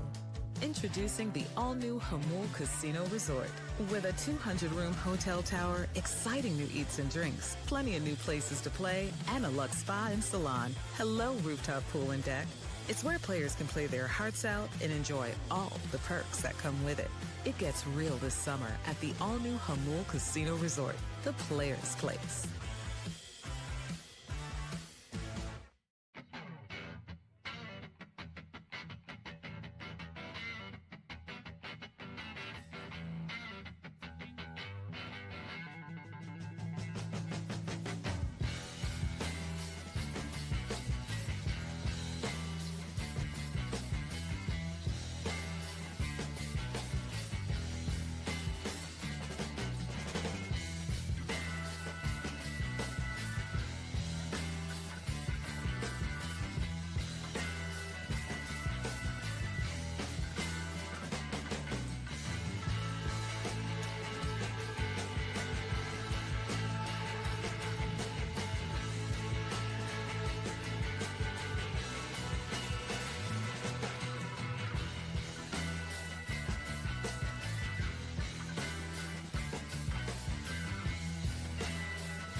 Got the incorporator Jesse Agler joining us in our next hour, but that's then. Right now, and it's time for Don't Do This. It is brought to you by Trust and Will. Don't. Leave your entire estate, house, kids, and life savings up to chance if and when you die. Do. Set up a Trust or Will online at trustandwill.com. This is a lot more affordable than you think. Visit trustandwill.com for more info. Woods, we're kind of doubling up on the Red Sox for DDT today. Well, there's a lot to get to. There is. You want me to get started? Yeah, go ahead. All right. So this story came out. June Lee He's of great. Yahoo is good. Devastating piece. Nasty, dude. About Craig Breslow, the chief baseball officer for the Red Sox, in the wake of the Rafael Devers trade. June Lee writing about what's going on behind the scenes in Boston. And it doesn't paint a very good picture. It tells a story that he got from his sources inside the Red Sox organization. Earlier this year, there was a Zoom meeting with Craig Breslow and some of his baseball guys, including his scouting supervisor, a guy named Carl Mosch, who's been with the team since 2017. So they're doing whatever they do, discussing players, having their meeting over Zoom, and, get to the end of the meeting, and Mosch thinks the meeting is over, but he's not muted, and he throws out a little offhanded comment at the end. He says, "Thanks, Brez, you bleeping stiff." He doesn't say bleeping. He says effing. Yes. Yep. And everyone hears it, including Craig Breslow, who responds by firing. That's it. Mosch. Now, that's it for you. You certainly, if you're gonna, you don't want to say something bad about your boss on a Zoom. I would never. I could never say anything bad about my boss. Not be muted. But to me, if I'm the executive, if I'm Craig Breslow, my instinct is not to fire the guy. It's to all right, let's, what can I improve on? Where am I failing? Let's have a little meeting. Let's get together. I appreciate, give me some honest feedback here. That's sweet. And that may be how you're wired, but in most scenarios, you call your boss an effing stiff. You can't be too surprised if you get fired. I've called Kluger way worse. Way worse. I don't know that you can be surprised. You're right. But at the same time, you've got to be thick. If you're in baseball, yeah, you got to be able to take. I agree with that. He was a player too. Take some criticism here or there. And obviously, everyone wants to point at Rafael Devers as the, he's the big problem. He's the cancer and this and that. And man, it seems to me, based on the reports in this article, he's been isolating and insulating, which is never a good thing, right? For the president of baseball ops, starts pushing people out, people that have won championships. They were part of those teams. They want to stay part of that organization. Isolating, getting all the other regime guys out. It's not uncommon. Everybody wants to hire their guys. They will fire other guys. He didn't sign Rafael Devers to that extension. So in his mind, he's like, hey, this guy didn't jump when I said jump. Let's get him out of here. I thought a couple of other interesting parts. They were talking to Sam Kennedy, who is the president, or he's the president of the team yesterday. And listen, man, you listen to these guys talk. I listened to a little bit of the press conference. Again, everyone yells at AJ Preller, Eric Krupner, Mike Schilt for talking and saying nothing. This is there's a handbook that they give out to teams. They did it as good, if not better, than anybody I've ever heard. Somebody actually took the time to go in, listen to the whole thing, and clip out the word of the press conference. This is fantastic. Here it is. Alignment. We couldn't find alignment. You failed to reach alignment. It just was that alignment, of complete alignment. We weren't able to achieve that alignment. You never want to be in this situation where you can't find alignment, can't get to alignment. Failing to reach that alignment. I think I also shoulder a significant responsibility here, and failing to reach that alignment. Ultimately, as Sam has pointed out, this kind of lack of alignment, we failed to reach that alignment. Came to the conclusion that we did not have a full alignment. We moved on. I think that they were looking for alignment. Something tells me. Why would you say that? If I read between the lines a little bit, I can discern that they were looking for alignment and they couldn't find alignment. You failed to reach alignment. You couldn't find it. That alignment. You look for it and you couldn't find alignment. Did they go to Chat GPT and explain the situation and ask for a positive message to reinforce to the fan base, and they said, "Ooh, alignment. Ooh, that's a good word." Yeah, it's a very buzzy corporate word. We had holistic was ours here for Yeah. a couple seasons. Uses holistic. Yeah.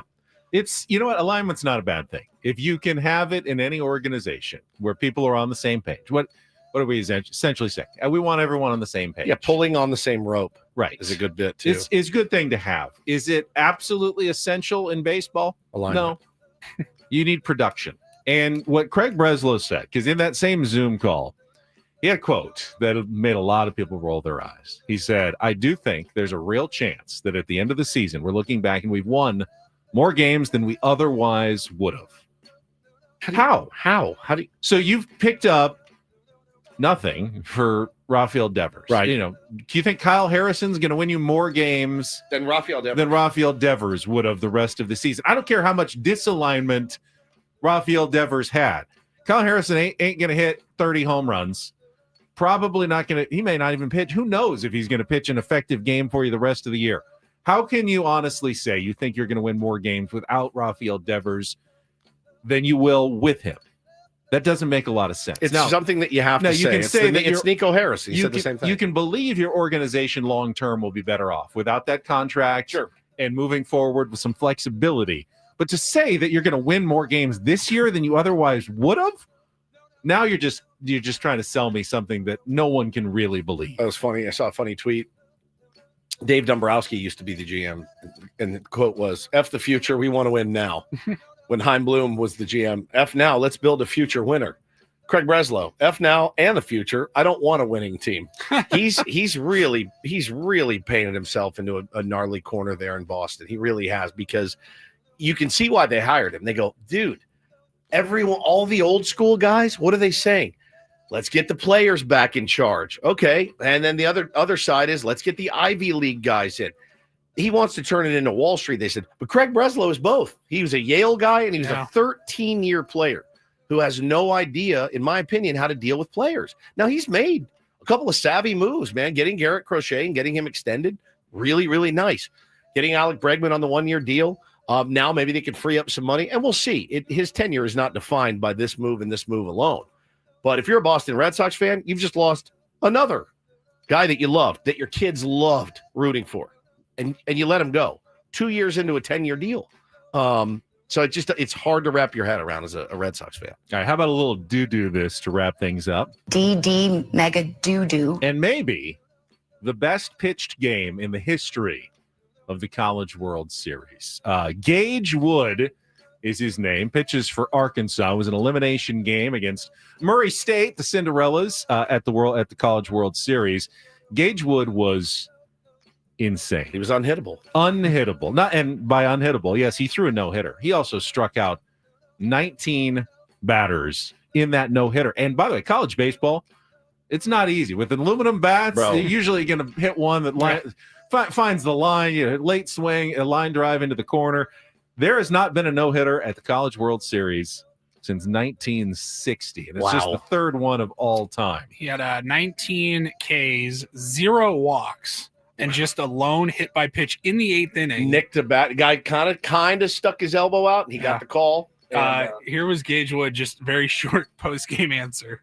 You just threw the third no-hitter in the history of this event. How do you describe your emotions? I shouldn't have. That's it. That's all I got to say. Does anybody have his pitch count? I can Good find question. Find it for me. Box score. Where's the box score? It's harder to find box scores from college. They're saying he'll be, top pick in the draft, certainly. I'm going to take a guess. 141. Pulling up college baseball right now. I don't know. I mean, he faced 28 batters. He only faced 19 28 Ks, though. Yeah. What did you guess? 141. I say 116. Ooh, very close. Ben, 119. Yeah. Pretty efficient.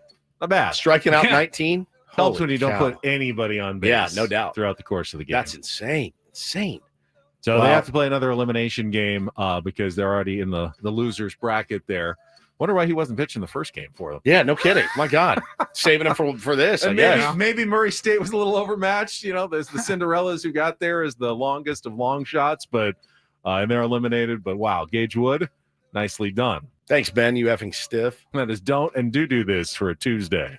That was Don't Do This with Ben and Woods on 97.3 The Fan. Do we not have alignment? I thought we had alignment on this show. I've been looking for alignment, and we just can't seem to find I that feel like alignment. we've built some alignment Yeah, there's over the been years. some alignment over the years.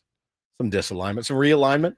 Realignment. Yeah, realignment. Realignment's important. Talking about college conferences now? Yeah, no, never. All right. We have updates on All-Star balloting. I was actually pleasantly surprised by something and a little disturbed by something else that I saw in the first ballot totals that were released yesterday by Major League Baseball. We can go into the rest of the action from last night as well. Coming up next with Ben and Woods on San Diego's #1 sports station, 97.3 The Fan. Gambling problem? Call 1-800-GAMBLER. GEGE 000466. For a full list of games and rules, play at 7 Mile Casino. Visit 7milecasino.com. First, though, Woods and I want to tell you about our card room down in Chula Vista. It is 7 Mile Casino. Actually, a bustling area now. They got the new resort that's near that place. It is an up and coming area. 7 Mile's been there for a long time, though. It's already been an upscale place to play cards, have a great meal, and just enjoy some time with friends. Yeah, we are very aligned at 7 Mile Casino and with 7 Mile Casino. Go in and sit down, play some California-style blackjack, get a delicious meal, grab a beer with a buddy, sit out on the patio, overlooks the bay. Best park, guys, just 7 minutes from Petco Park. You cannot beat it. No, you don't have to drive, an hour and then an hour back, find parking in a big garage. It's just right there. You walk in, you're playing within like a minute or two as you sit down at a table that's right in front of you. Enjoy that patio. The weather is really going to be nice this week, I think. You're going to have a great time at 7 Mile Casino. Check it out today, as Woods just said. It's just 7 minutes from downtown.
Hey players, things are about to get real here in San Diego.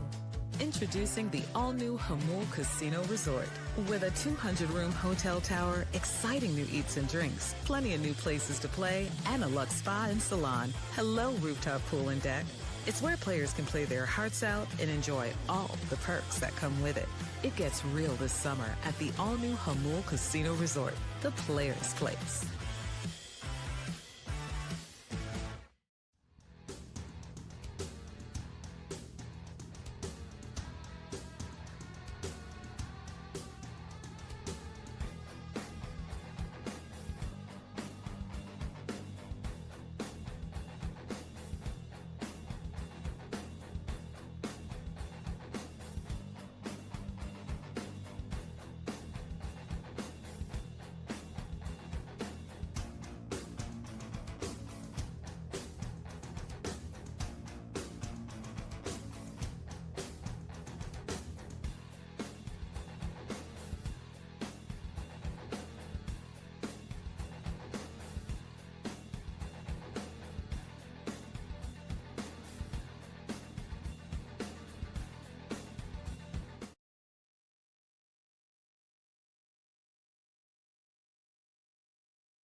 This hour 97 through the fan is brought to you by Amazon. If you love local deals, you'll love this. Prime Day is lasting 4 days this year. That's 4 days of unbelievable deals in every category you can think of. So you can save big on everything you're into. Shop Prime Day July 8th through the 11th.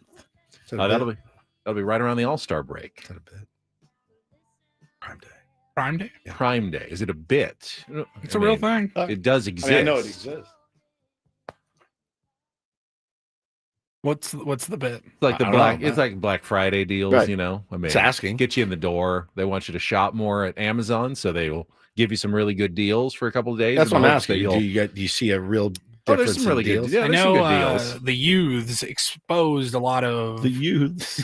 They exposed a lot of department stores like Target. Yes. Other stores you would find in the mall on Black Friday, like literally would go up to a TV, 70-inch flat screen for, call it, I don't know, $3.99 on sale for Black Friday, and then they would pull the paper price tag the out sticker. of the little holder, and right behind it, it was like the same price. They just say it used to be $600. You're getting it for 50% off. Also, this sticker is now in yellow, so that's Right. So Bolder it's good. colors. It's bolder. Lower prices for sure. But I think Prime Days, if you use Amazon, Of course I it's a do. good, Orthodox is my wife goes ham on Prime Day. My wife goes ham on Amazon every day. So Every every day day is is Prime Prime Day Day. in our house. Every single day. That guy, I know he hates driving down that street. turns the corner. He's like, Yeah, here we I know go. exactly where I'm I know going. exactly where I'm It's headed. like getting in and out of the van Lots of getting in and out of the van. Multiple trips. for sure. Yeah. So that Prime Day window will be right around the All-Star break. Who will be representing the San Diego Padres? Well, guess what? For once, Manny Machado is actually getting some respect in All-Star voting. In the first ballot totals released yesterday by Major League Baseball, Manny Machado has 955,122 votes. That is more than double Max Muncy's total of 415,750. One would hope so. So you don't, just because you win the vote, you don't automatically get to go. The top two vote getters at each position on June 26th will advance to the final vote. And then of those two, they will pick the starter who actually gets to go to the game. The fans will get to choose, except in the outfield where the top six, so two per position, advance. Now, I wasn't sure if Fernando Tatis Jr. would be in the top three of voting. There's been some, Pete Crow Armstrong, Corbin Carroll, Cal Tucker. There's been some strong National League outfield play. I thought he might be fourth or fifth. Currently, though, he's eighth in the National League in voting, just 434,955 votes. He's like well behind Ronald Acuna Jr., who just started his season Been here like 3 weeks. a couple of weeks ago. He's even behind Andy Pages, who is having a good season, He is. although metrically, Tatis leads him in virtually every single category that you can come up with. Even after that slump, huh? Now the defending champions are going to get, doesn't matter team, doesn't matter market. Yeah, you're they're gonna going to get- get a bump. Will Smith leads at catcher. Freddie Freeman leads at first base. Mookie Betts is second at shortstop. Ohtani obviously leads all voters at designated hitter and in all of baseball. Teoscar Hernandez is third in outfield with 685,000. He did not get off to a very good start. I may not watch this year. So yeah, the Dodgers are going to dominate the roster, obviously, at the All-Star game. Expected. But the good news, at least for me, is that it does look like Manny Machado is trending to start at third base as he should be, considering the first half that he has had this year. Been a monster. Which has been really, really good. Okay. Doesn't blow my hair back any like when I was a little kid, you know. It's weird to me. You have the most votes at your position, like, actually, we're gonna now take you guys. You guys are gonna have a runoff. No, I just won I just had more votes than him. That's the fan vote. It only weighs 30% of the total vote. It's ridiculous. I don't know how they've always done it, but it'd be annoying if like Manny blows Max Muncy out of the water in the regular vote, but and then he wins the popular Max Muncy vote. Wins the runoff. Right. Makes no for sense. some reason. The electoral. Yeah, it makes no sense to me. Not really, but that's your update on All-Star ballot. Okay. So I threw out a bit of a conspiracy theory last night. I'm not conspiracy theory. No, guy, you're not. But I've got some evidence for this one. It really made some Dodgers fans mad. And I wasn't even trying to make them mad. I was just pointing out something that I thought looked pretty logical on its face. And you just put the GIMP mask on. He does. I wasn't really trying to. In fact, I light think your they may cigarette. have misunderstood me. Put it out right on my chest. I think I have the GIMP mask. I think they misunderstood. Yeah, find it. So you tell me what you think when we come back from traffic here on 97.3 The Fan. From the 855 Get Ross Traffic Center, protecting San Diego after accidents or injury, here's Kelly Danick.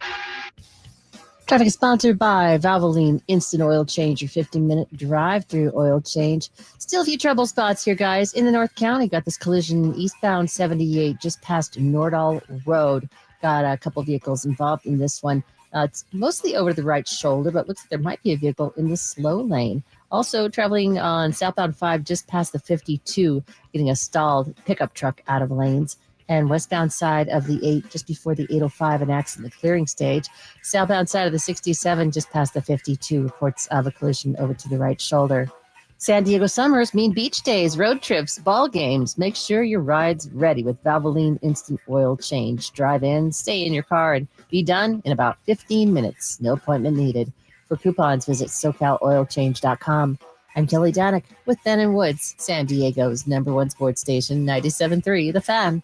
Oh, I was certainly glad that they were. I was watching the Padres, but I don't think I deserved that. I think you do. Yep. I've got the GIMP mask out, but I really don't think I deserve this it. Is you tell me first. This is you last night. You tell me getting first. Ready to tweet. You want me to wear it instead? I'll be your GIMP, and you be the Zed. Well, let me go through my argument. Then you tell me if there's a ruling, and if I deserve it, I'll put it on. I wanted you to read it while you had the mask on. But you can't read it. I'll put it on for you. I'll be your GIMP. You hear me talking, hillbilly boy? So you saw it on social media. Joe Davis was apparently completely. Well, you look good, Woods. You look good. You hear me talking, hillbilly boy? I didn't watch. Joe Davis was apparently insufferable with Shohei Ohtani's return yesterday. He touched 100 miles an hour on the radar gun. Can you believe it? He hasn't pitched in 2 years. He's throwing 100, and you saw it on the television monitor. So we get to the bottom of the first, and I see Dylan Cease is also hitting 100, and I looked at the StatCast. And I tweeted, Dylan Cease has already hit 99.9, 99.8, and 99.5 this inning. Dylan Cease throws hard, but I'm guessing the Dodgers have juiced the radar gun for Shohei a little bit. Like they have it set to its like highest setting. Because as you go in the game, I mean, it wasn't just Shohei Ohtani and Dylan Cease. Michael Kopech over 99. Tanner Scott up to 98, David Morgan up to 99. That gun was running hot last night in the game. Would you agree, Woods? It's hard to take you seriously over there. So I was just pointing it out that I thought Dylan Cease was getting a bump. Do you know who threw 18 of the 20 fastest thrown pitches yesterday in the game? Dylan Cease. Dylan Cease did, yeah. Not Shohei Ohtani. It was Dylan Cease who was throwing the hardest in the game last night. And I honestly didn't think he was throwing. He doesn't throw that hard. He's usually a 96 to 98 guy. To have 20 pitches that are all above 99 miles an hour was unusual for Dylan Cease. Now, you could say, some adrenaline pumping. Did everyone have adrenaline? I think the gun was riding a little hot last night. Yeah, they can ride those Dodger guns Stadium. hot. They can ride them hot. It's not the end of the I world. wasn't trying to insult Dylan Cease. You were actually Shohei insulting. Ohtani. You were actually insulting Dylan Cease. If anyone, I was insulting Dylan Cease. And Dodger fans lost their mind. You're so soft. I can't believe you're so soft. Oh, crying Padres fans, what a baby you are. I must have gotten 80 tweets about what a baby I was because I didn't think Dylan Cease was really throwing 100 miles an hour. And I thought the radar gun was a little hot. I could not explain why they were taking it out on me that I thought Dylan Cease's numbers were a little juiced last night by the Dodger Stadium radar gun. This is comfortable, this mask. Yeah. But it smells. Well, obviously. It doesn't smell great. No one's worn it in a long time. It's probably a little stale. As far as you know. Well, that's true. No, you know what it smells like? It smells like cigarettes. Kind of. Man. And there's nothing, I mean, it's not a crime. Radar guns run hot sometimes. And if you want to have, Shohei splash, you want to see him throwing 99 and 100, not 96 or 97. And everyone goes, why is his velocity down? So, yeah, I mean, everyone's velocity was up like a 1 or 2 miles an hour last night. Yeah, it's a little tick. It happens all the time. I know it's not uncommon. Anthony Banda was throwing 98. Yeah. That seems a little fast for everybody last night. He looked nasty, by the way. But yeah, when they're locked in, when they're bullpen guys, Kopech looked nasty. He's figured it out. Tanner Scott looked nasty. That's a pretty formidable bullpen. Wandy was getting up to 96.7 last night. Wandy striking out Shohei Ohtani was the greatest thing I've ever seen. It really was. I was like, I can't believe it. Can't believe it. So how good are you if Wandy Peralta gets you? The gun was running. I don't think there's any argument, really. The gun was running a little hot. Yeah, each team got a blown check swing, 100%. yeah. Will Smith, Manny Machado. That was a funny moment when Shohei got. I think he said to Manny, "You swung," and Manny started laughing, and he's like, "Yeah, maybe." Didn't get the call. Same thing happened to Will Smith. Umpiring was terrible as usual. Just both sides horrible. Now the other thing that may have been a little more. Brought it on myself, but this is very you. Nope, hang on. All right, so hang on. Are you putting it on for me again? Yes. Okay, thanks. So MLB, you knew that they were going to overexpose Shohei Ohtani with the content yesterday. The one that annoyed me is when they posted a montage of all of his strikes, the swings and misses, the called strikes, like an entire montage.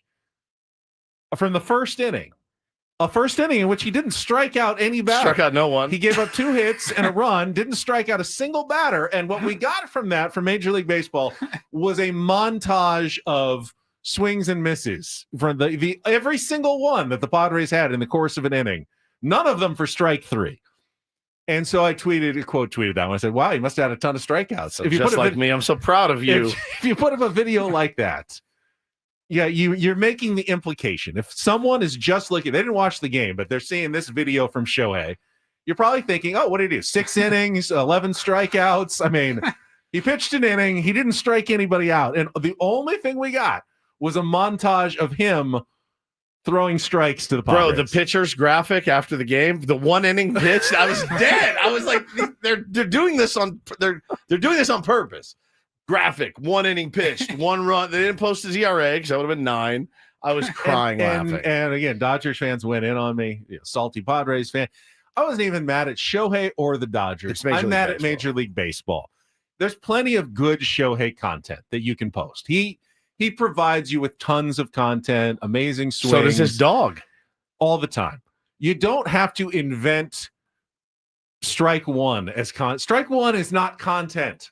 A guy swinging and missing on a 2-0 pitch as he's swinging for the fences, as Fernando Tatis did, trying to get a fastball. That's not content. That's so good. That's not content, so Major League Baseball. So good. That's ridiculous.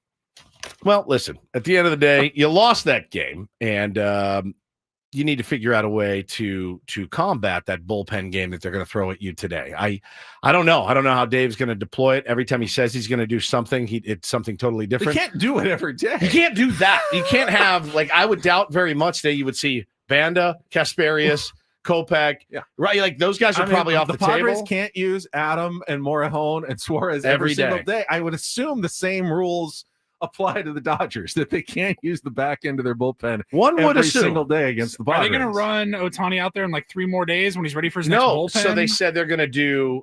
He's going to throw every 6 or 7 days, and I would bet that the next time they're going to, check his recovery. You forget though what a trip it is.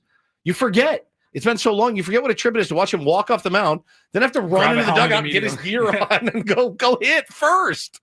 It's crazy. It is crazy. It is crazy. It's like a little league game, like a high school game. 100%. Like your best players, your pitcher, and then he's leading off, runs off, gets his gloves on. I mean, it's bananas. By the way, if I saw Major League Baseball post a montage of Fernando Tatis Jr. hitting some really long foul balls, I would also think it's laugh ridiculous. and say it's ridiculous. Wait until a guy does something before you post his content. Oh man, Fernando hit that 117 miles an hour off the bat. Foul. It's like that's not something. It was the one last year from Nolan Arenado. He made a great play down the line, and they're like, he didn't get him, but imagine that he did. I was like, what? What do you mean? What are we're doing fantasy land posts? I mean, it was. The guy beat it by 3 feet, but it was a hell of a dive and all that. He came and made a strong throw. The guy beat it out. And they're like, hey, he didn't get him, but imagine if he did. It's like you've never seen a basketball highlight of a ankle breaking crossover, and then he misses. He blows the layup. If you don't make the shot, it doesn't count. Just wait for the actual content before you post it. Oh, Don't my God. invent- Look at this half-court shot. He missed it, but holy cow, if it went in, it would have been tied. This would have been a 75-yard field goal had he made it. But it he was didn't. 20 yards to the left. So Short. good, dude. It was so good. No, this is where we're at right now. You got to figure out a way to beat these guys. Again, bullpen. You hear bullpen game, piece of cake, but that's not the case. Dave Roberts has been very adept, Ben, at finding the lanes in our very average lineup to deploy the right guys. Every manager has. They have. Yeah, you're right. It's not just him. The Padres have a weakness. They have lanes that they can be exposed. And they have no bench to counter. No bench to counter. That's what makes it so tough. That's why AJ Preller does need to make a move. And I know he's looking. I mean, I promise you, he's not, oh, what? It's just waking up today and going, I need to address the roster. He's looking. He hasn't found the right move yet. We'll see when it comes. All right, we'll come back. We got Jesse Agler. We got Take on Woods and much more. Hour number 3 next year on The Fan.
Oh, yeah. Halfway home on a Tuesday. Ben and Woods, 97.3 The Fan. Great to be here with you. Looks like a beautiful day out there. Oh, my God. Can't wait to get out there in the beautiful sunshine. Going to lift some weights today after the show. I feel a little nauseous. I'm going to fight through that. Don't really know what that is. But like I said earlier, went to the doctor, got clean bill of health. Clean. I had to go number one. And I'm laying on my back, and she's feeling my organs. Right. She said, you winced a little bit. Are you okay? I said, no, I just have to pee. I'm sorry. And she started dying laughing. But should have gone before I went. I should have gone before I went into the room. But I didn't know what it was going to entail. I didn't know if she would, I always wonder what they're doing when they're doing just that pressing, like checking your appendix. Yeah, what are they looking for? What are they looking for? Give magic hands? Can you see what's through this belly? Yeah. Right here? It feels good. I mean, I can come to you right now and throbbing. I can go. What do you feel? Oh, Anything good? Oh, that's nice. Yeah. No, take a deep breath for me. Take one big deep breath. You're a little stuffy, huh? Yeah. No, everything's good. Everything's good. Just by tapping tapping. Are you listening? Is there a sound that it makes? But she kept pressing on it. I saw at one point I go, and she goes, "Are you okay?" I go, "No, I just have to go pee really bad." She started laughing. I'm like, sorry. So yeah, man, it's I just feel a little bit queasy. I don't know why. Probably that performance last night. I have no idea. I'm Woodsy. That's Paul Reindl. He's the executive producer of the program, and Ben Higgins is your friendly neighborhood sports taker. I got something else that I've been sweating a little bit. I wanted to run it by you guys, and I'm afraid to know the answer from both of you. So we're going on our trip to Philly here in a couple weeks. When are we leaving? Sunday, the 29th. Bro, so we are 12 days away from Correct. our show trip to Philly. Very excited about it. Can't wait. I have one thing that I'm completely nervous about, other than are we all going to be sitting in the same row? We've already talked about that. We are. Are you guys checking luggage or? Yeah. Oh, okay. Oh, thank God. I just needed one. I needed one person. Even if I was the only one, I would still be doing it. I thought this. He's incensed right now. I've been thinking about it, Paulie, for like at least an hour. I'm an adult. If I'm going on a trip and I need more than a carry-on, I'm going to pay the $50. Okay. I do not care. Okay. There's no reason you can't efficiently pack in a carry-on sized suitcase for a 3-night stay in a place where the weather is going to be very hot. You don't need heavy jackets. You don't need a lot of. It's true, but you can fit it all in one of those nice rectangular overhead compartment sized suitcases, and then you don't have to pay the $50 bag charge. Counterpoint. And I don't care if we have to wait at the baggage claim. We're on vacation. We're it's not like in a hurry. 5 minutes. Let's not act like you say that. I'm not worried about the wait. I just don't know why you would ever pay $50 when you don't have to. I mean, how much space do you need? Paul's got hats. I'm not even bringing hats. You're not even bringing hats. And if I do, I have a spot. You can zip up the top part of the suitcase. Paulie also will on a trip. He'll wear 6 to 7 hats all stacked on each other. That's how he gets them. That's East Coast Paul. To his location.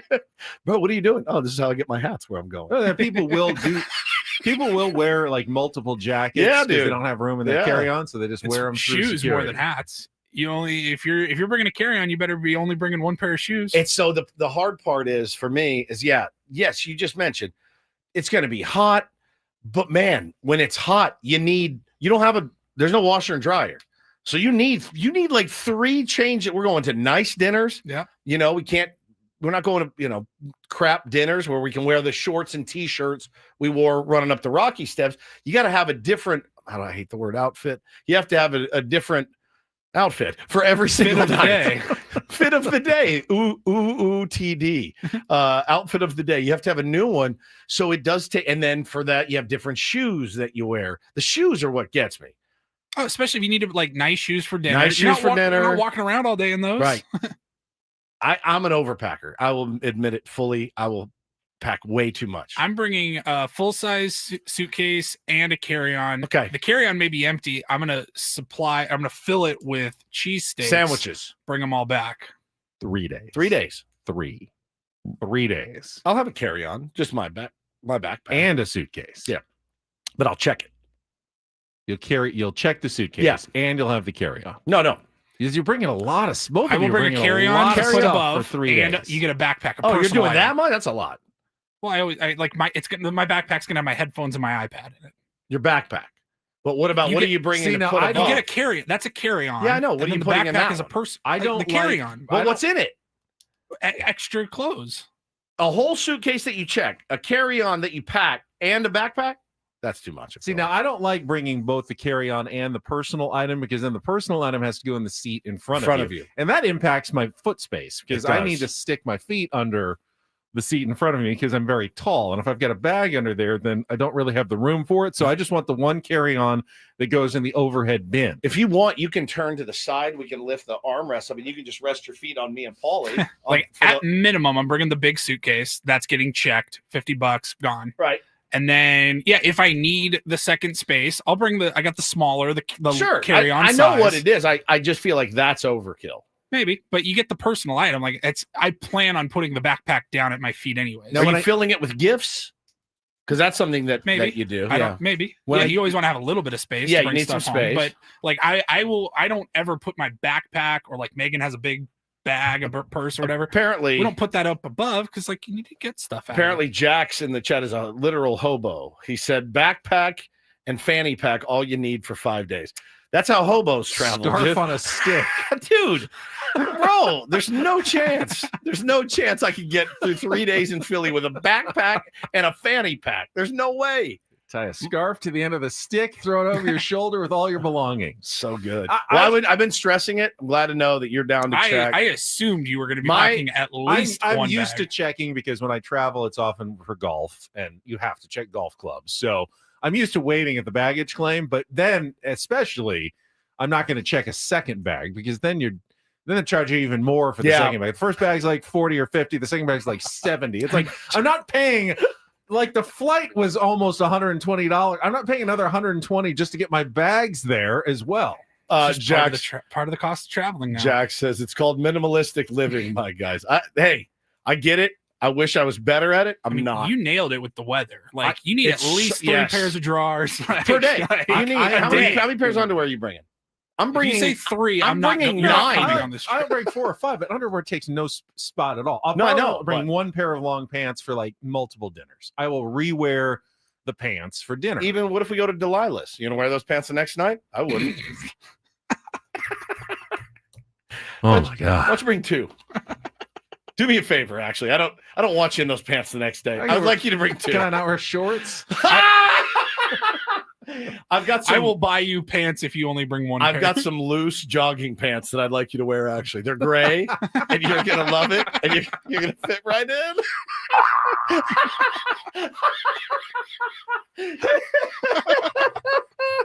Oh God! There's traveling with my dad. There's no bigger stressor because that dude can pack 3 weeks worth of stuff.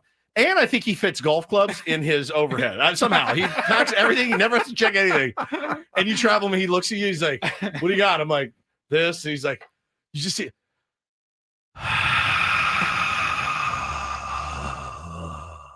As you have to check it and wait. Guy wants to get in and out, man. Now, Smash the Number says it's not that hard to do laundry, even in the room. Yes, it is. I'm not doing laundry in a hotel room. Yes, it is hard. Yeah, I'm not doing that. Well, you want me to wash it in the sink and then hang it out to dry? That is not happening. Oh man! Quit wasting water up there. In what scenario would you do laundry with all that water? All right, I'm so glad, Paulie. I got you. I'm glad. Yeah, and bring 2 pairs of pants. Those are good. I'll probably bring these. Bring for those, sure. And then maybe. Yo, call me when you get your phone. I can't wait. I want to find the most Philly guy ever. I really do. I want to befriend him. Get his number. Be like, hey, anytime there's anything we need sports anything. Fan, anything we need in Philly, you're our new guy. But he's got to be perfect.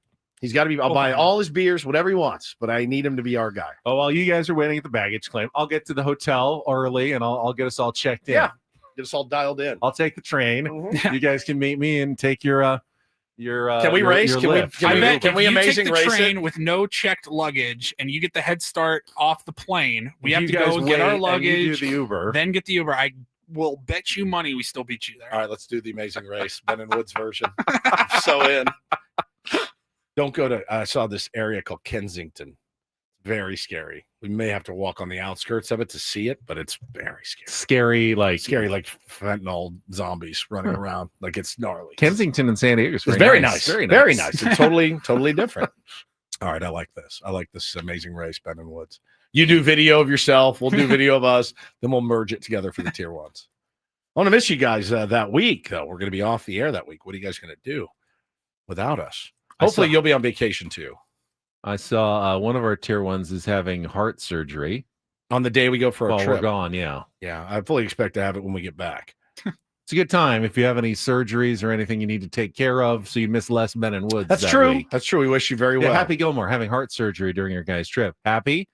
Good luck. Hopefully, when we get back, you'll be okay and ready to go for many more years. Well, it's funny you mentioned that. I go to the hospital yesterday to go to meet my physician.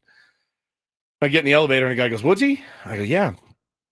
I think his name was Nick. He said, "I'm Nick. I'm a huge tier one. I listen every day." I said, "Oh, awesome, man. What are you here for?" He goes, "Oncologist." And I said, "Oh, do you have cancer?" He said, "Yeah, I'm in remission, 2 years." And I said, "Congratulations." And he said, "Yeah, just going to get a checkup." He said, "But he's like, I still have my port in me," and pulled his shirt aside. He still had his port. And I'm like, I really got to stop complaining about stuff. This guy was a young man.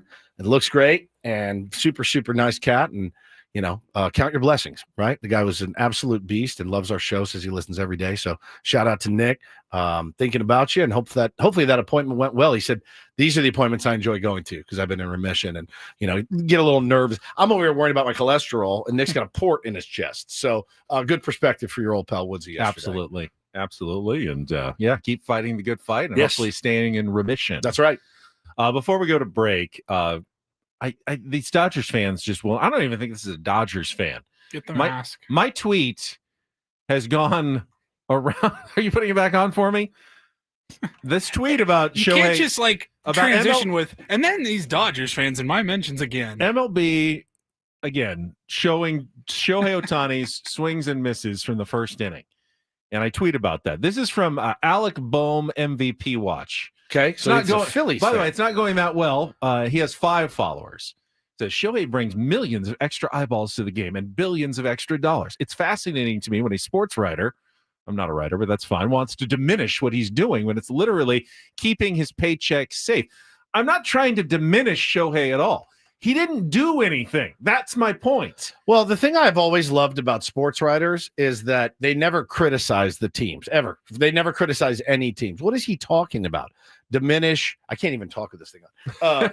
Diminish what he's trying to do. Like, you can have opinions and think that it's ridiculous because it is. He didn't strike anybody out. You want to post him K'ing up the side. Not one person on the planet is going to. Shohei Ohtani is great for baseball. He's great for baseball. Great for baseball. If you're Major League Baseball, you don't have to invent content about Shohei Ohtani that didn't really exist. That was my beef. And again, I will never seem to outlive this take. My hot take that MLB is showing ridiculous Shohei highlights that they don't need to do. It's showing his swing and misses. Come on, man. Yeah, it's great. Everybody gets swing and misses. Ryan Berger had some swing and misses the other day. It's they're great. No more impressive. He's a good pitcher, but they're no more impressive than Dylan Cease's swings and misses or anyone else's. Just swings and misses. It happens. Right. And again, he punches the side on 9 pitches or 12 pitches. Of course, I'm going to expect that. Fire away. Of course, I'm going to expect that. But yeah, I totally get it. I wouldn't read any more comments though. All right, let's open the phones for a take on Woods. We've got our musical trivia challenge coming up in our next segment. If you want to call in now, 833-288-0973. It's a chance to qualify for a trip to Las Vegas where you can or may not want to bring carry-on luggage or check your baggage, but you'll go to 2 days at the Resorts World Las Vegas. Maybe you'll drive. I don't know how you're going to get there, but you got the spa passes as well. 833-288-0973. We'll play our musical trivia challenge coming up. I see our Better Buzz coffee and food items have arrived as well, so looking forward to that. Before we get there, though, I want to talk about SDFatLoss.com. I got another compliment. Tammy, as I was walking out, said, "Man, you are looking trim." Thank you, Tammy. I appreciate that. I've kept the weight off after 2 years, losing 40 pounds in 60 days, following the strategies that were doctor crafted And then your counselor will keep you on track and help you lose up to a pound of fat per day and 10 to 20% of your body weight in just 60 days by following the Real Food Plan at SDFatLoss.com. And when I say real food, it's not just celery sticks. I ate chicken. I ate steak. I ate a lot of ahi tuna, vegetables that I liked. Never had to buy a bar, a shake, anything like that. And I lost the weight and I kept it off. I even had some cheat days. They'd say, summer, hey, I don't want to try to lose weight in the summer with all the barbecues and stuff. I did it. They can keep you on track, even if you do have a day or two off where you need to cheat. They understand that. They understand that life is part of losing weight. That's why this plan and program is so great. It works with you. It works with your schedule and keeps you losing the weight. 60 days. You can do it. I can do it. Anyone can do it. Set up your free consultation at SDFatLoss.com. Find out how it can work for you and get $200 off right now here in the month of June during their summer special at SDFatLoss.com. Results may vary.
Hey players, things are about to get real here in San Diego.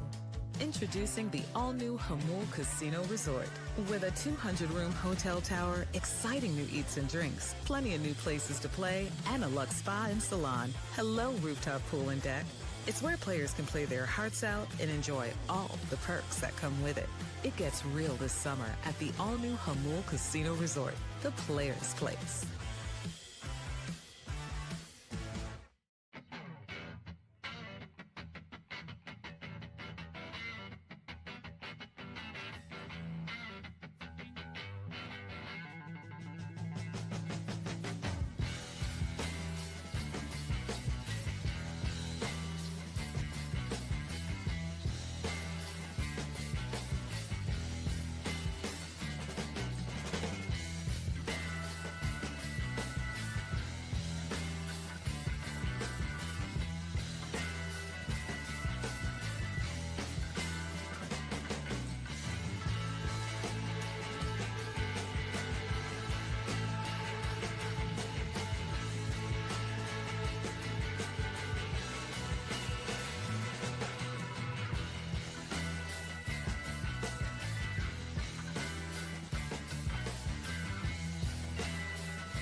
Told you it was good. Thank you to our friends at Better Buzz. Just a little food and drink drop during the break. I got the matcha latte, which is absolutely delicious. Woods and I are crushing. They have the summer acai bowls, absolutely delicious. We have the yogurt, Greek yogurt, berries, and granola. That's good. Absolutely outstanding. Paulie, how's your horchata latte? Oh, it's fantastic. Yeah, pretty good. I had that one a couple weeks ago when I went. It was very tasty. Really good. So thank you to Better Buzz for stopping by with some of their new summer menu items. You can try them today. All the Better Buzz locations in San Diego. Make sure you download that app as well. Life is better. Buzz. Love it, man. We're fans. One right by a house. We are big fans. All right. Is your head in the right place for a little take on Woods now? We'll see. All right. Let's see if we can do it. It's time for today's game.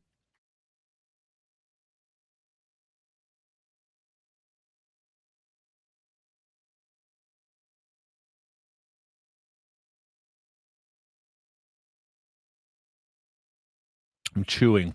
It's time for Take on Woods. It is brought to you by audio.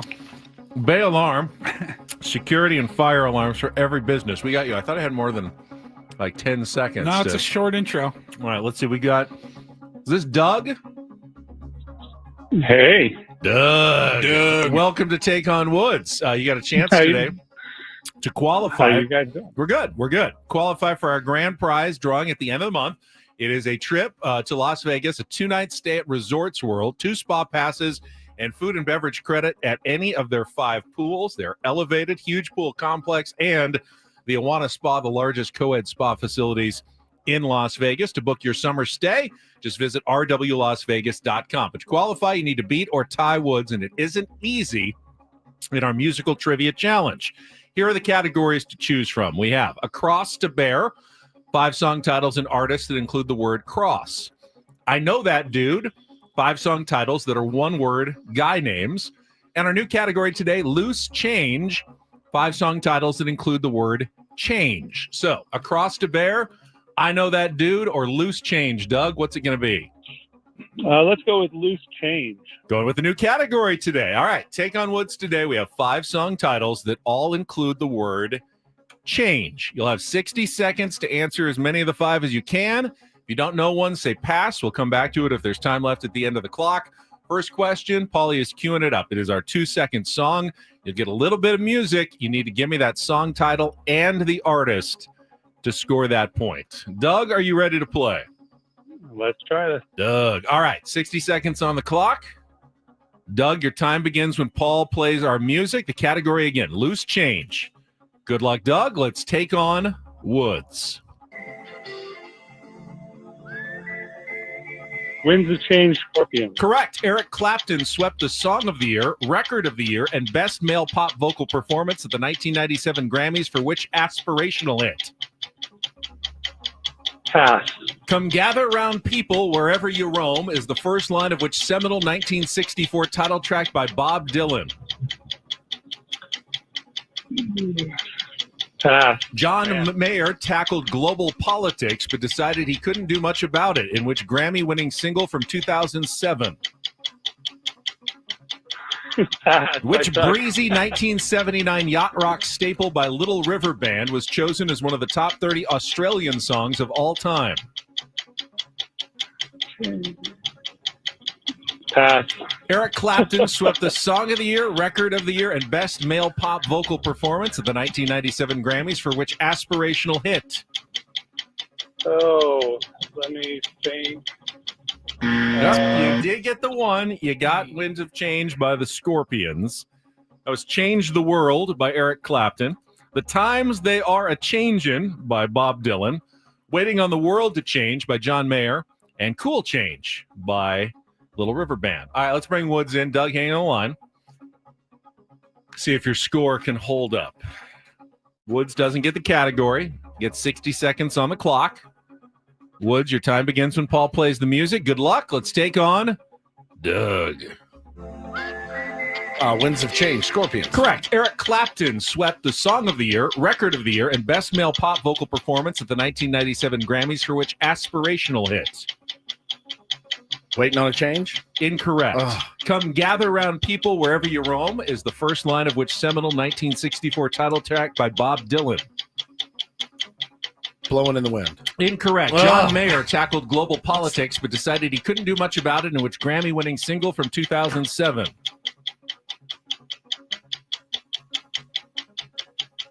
I don't know. Which breezy 1979 yacht rock staple by Little River Band was chosen as one of the top 30 Australian songs of all time? What is the effing category? I feel like I would have swept it. Yeah, maybe.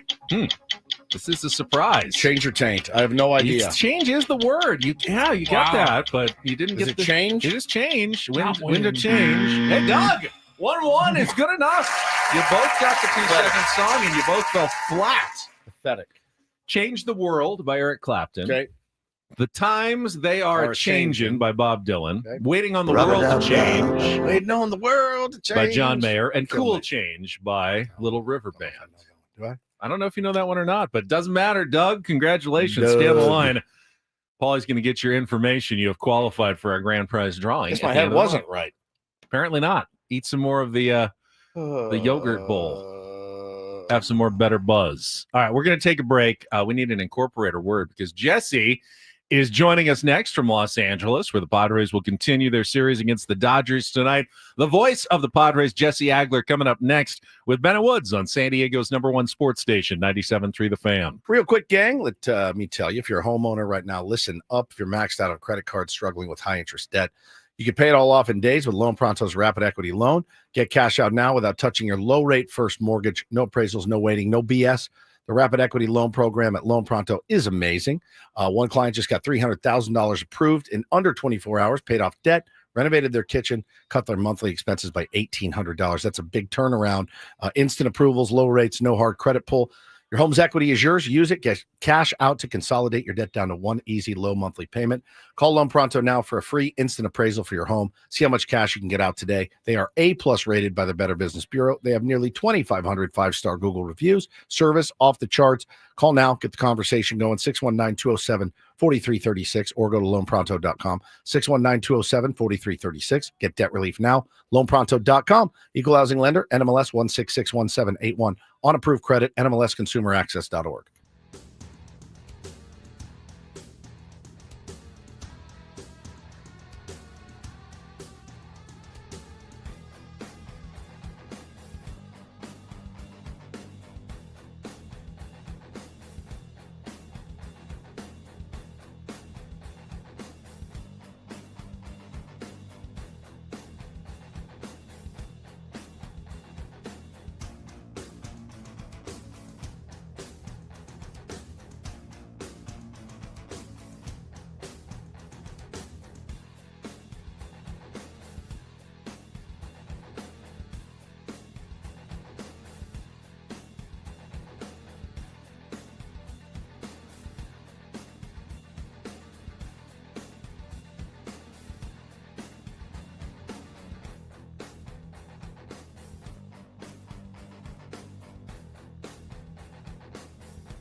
Hey players, things are about to get real here in San Diego. Introducing the all-new Hamul Casino Resort. With a 200-room hotel tower, exciting new eats and drinks, plenty of new places to play, and a luxe spa and salon. Hello, rooftop pool and deck. It's where players can play their hearts out and enjoy all the perks that come with it. It gets real this summer at the all-new Hamul Casino Resort, the players' place.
I got Jesse Agler standing by. Polly also just reminded me that we have some tickets to give away to the Padres Nationals game on June 23rd. It's the Fernando Tatis Jr. bat flip bobblehead game. So stay tuned for your chance to win between now and the end of the program at 10 o'clock. But let's get to Jesse right after a quick check of traffic here on 97.3 The Fan.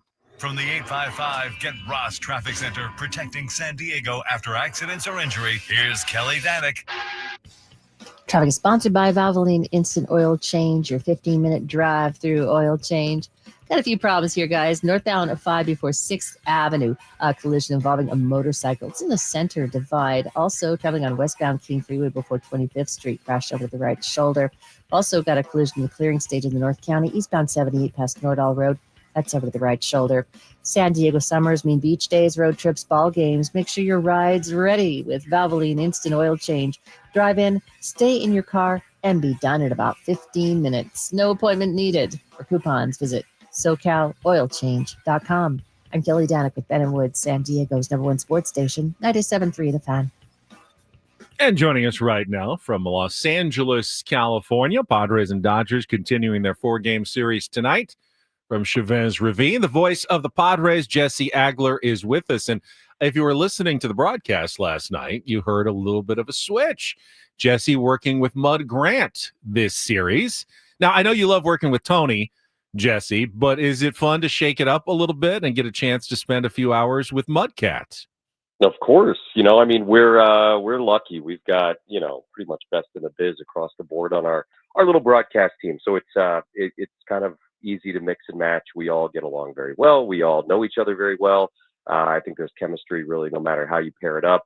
The thing you always hear players, coaches talk about, we spend more time with our teammates and with our families during the season. That is very true. And that goes for us also. So, the amount of time that, Mud and I spend together and Tony and I spend together and Don and I spend together over the course of the season, we all know each other very, very well, which makes that kind of thing pretty simple, all things considered. How's your cold, buddy? You sound still a little stuffy. We're getting there. I think we might have turned the corner last night, but we're not scot-free just yet. Talked about this with Jesse before. It's, you're not building a building or hanging drywall, real welding, real manly We jobs. have welders in the audience. We I know. found that out last week. We do have welders in the audience. Those are manly jobs. Those are tough work. Let's not be gender role. They can be womanly jobs as well. Absolutely. Yeah, there it is. Misogyny bell got me again.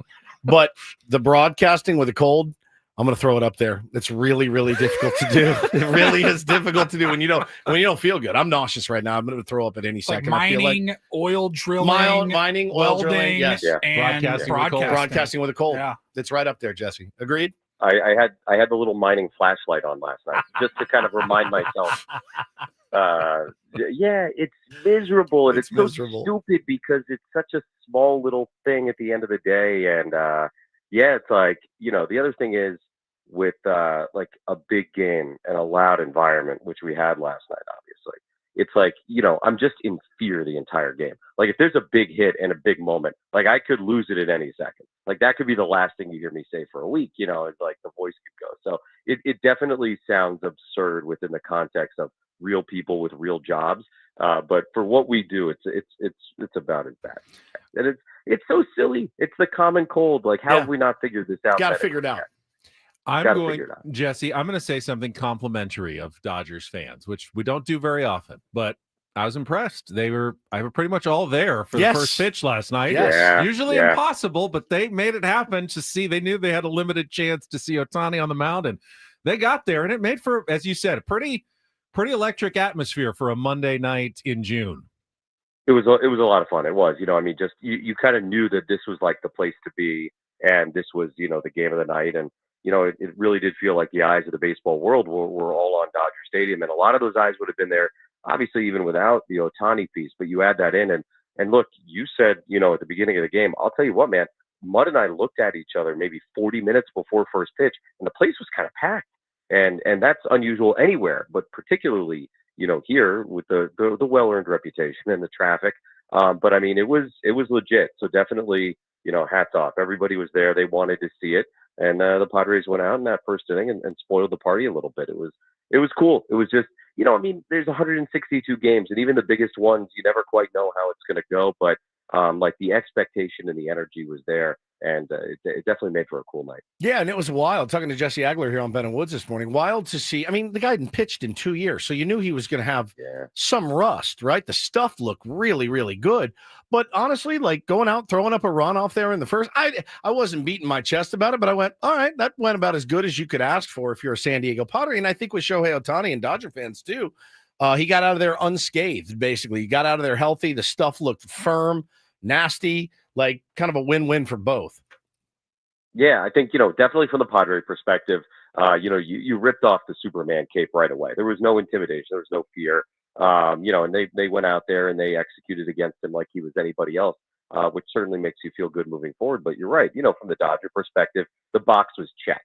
And that's the main thing. Now, obviously, got to see how he feels today and tomorrow. And if he is able to kind of go on and do that next step, whether that's 2 innings or 3 innings in his next outing. But, assuming health, although you can't seem to do that for pitching in today's game. Certainly, if you're wearing that uniform, you can't, it seems. But he did, I'm sure, what they wanted him to do, which was get in the 20, 30 pitches, come out of there ostensibly healthy, as far as we know, healthy, and you take it from there. But it was cool. It's one of those things where you're like, man, I feel lucky that I'm here, and I appreciate that. Jesse, do we have a new villain in the rivalry, at least from the Padres' perspective? Enter stage left Andy Pages last night. What was your take on the 4th inning hit by pitch? Yeah, it's a couple things, right? One, first of all, this guy's having a really good year, and he is appearing to be sort of like the next budding Dodger star. This is a guy to be very aware of from a baseball perspective. He's very, very talented, and he seems to be putting it all together here in his second season. So, that was kind of my thought before all that happened. It was like, this guy, we're going to have to be very aware of him in the years ahead. And then, it kind of felt like the Profar moment a little bit last year where, it hurts, right? And you react emotionally because it hurts. And then we found out after the game also, he thought maybe they thought he was tipping location or something when he was at second base the previous inning. But yeah, like obviously from a baseball context, that's not the time or place. And then, as Manny put it afterwards, like if we want to drill somebody, like they got some big dogs. But I certainly I missed that I entirely. didn't see that. Oh, it was a great line. yes. It was a great line. It was like, look, I mean, Come on. he I didn't mean, say them by name, but like yeah. obviously, like if we want to hit somebody, there are more exciting targets. You're And seventh. the same thing again. Yeah. Yeah, It's such like a sneaky It's insult, such a by the way. sneaky punch in the nuts from Manny. I Yeah. love it. Schulte was a little more He- direct. Yeah, if you could Schulte read was a lips little bit from more the direct. dugout. Yeah. But Manny, by the way, to be fair, Manny went on to say, hey, he's a really good player, and he complimented him after the fact, but he was making what's a very fair point about the situation. And look, it's baseball. Things pop up. It's heated. It's these two teams. It is a rivalry, and it's fun. When that kind of stuff happens. But yeah, Will Smith went very direct last year with Profar and the whole irrelevant thing, and Dirksen came back in a Sunday night game and had a big hit here. So look, it's just the sort of start of the whole thing, as I think I said on the air last night. It was something along the lines of we have our first spark or whatever of 2025 with these two teams. And I didn't have Andy Pages being the guy with the matches on my bingo card, but that's what makes baseball so fun, is you never quite know how it's going to happen, who it's going to happen with, or where it goes from there. So he walked it back a little bit after the game, Pages, to his credit. But yeah, like that's the fun of this, is it's live, it's competition, it's adrenaline, and that kind of stuff is going to happen. Well, by that same vein of you never know what's going to happen, Dylan Cease was so freaking good against this team last week.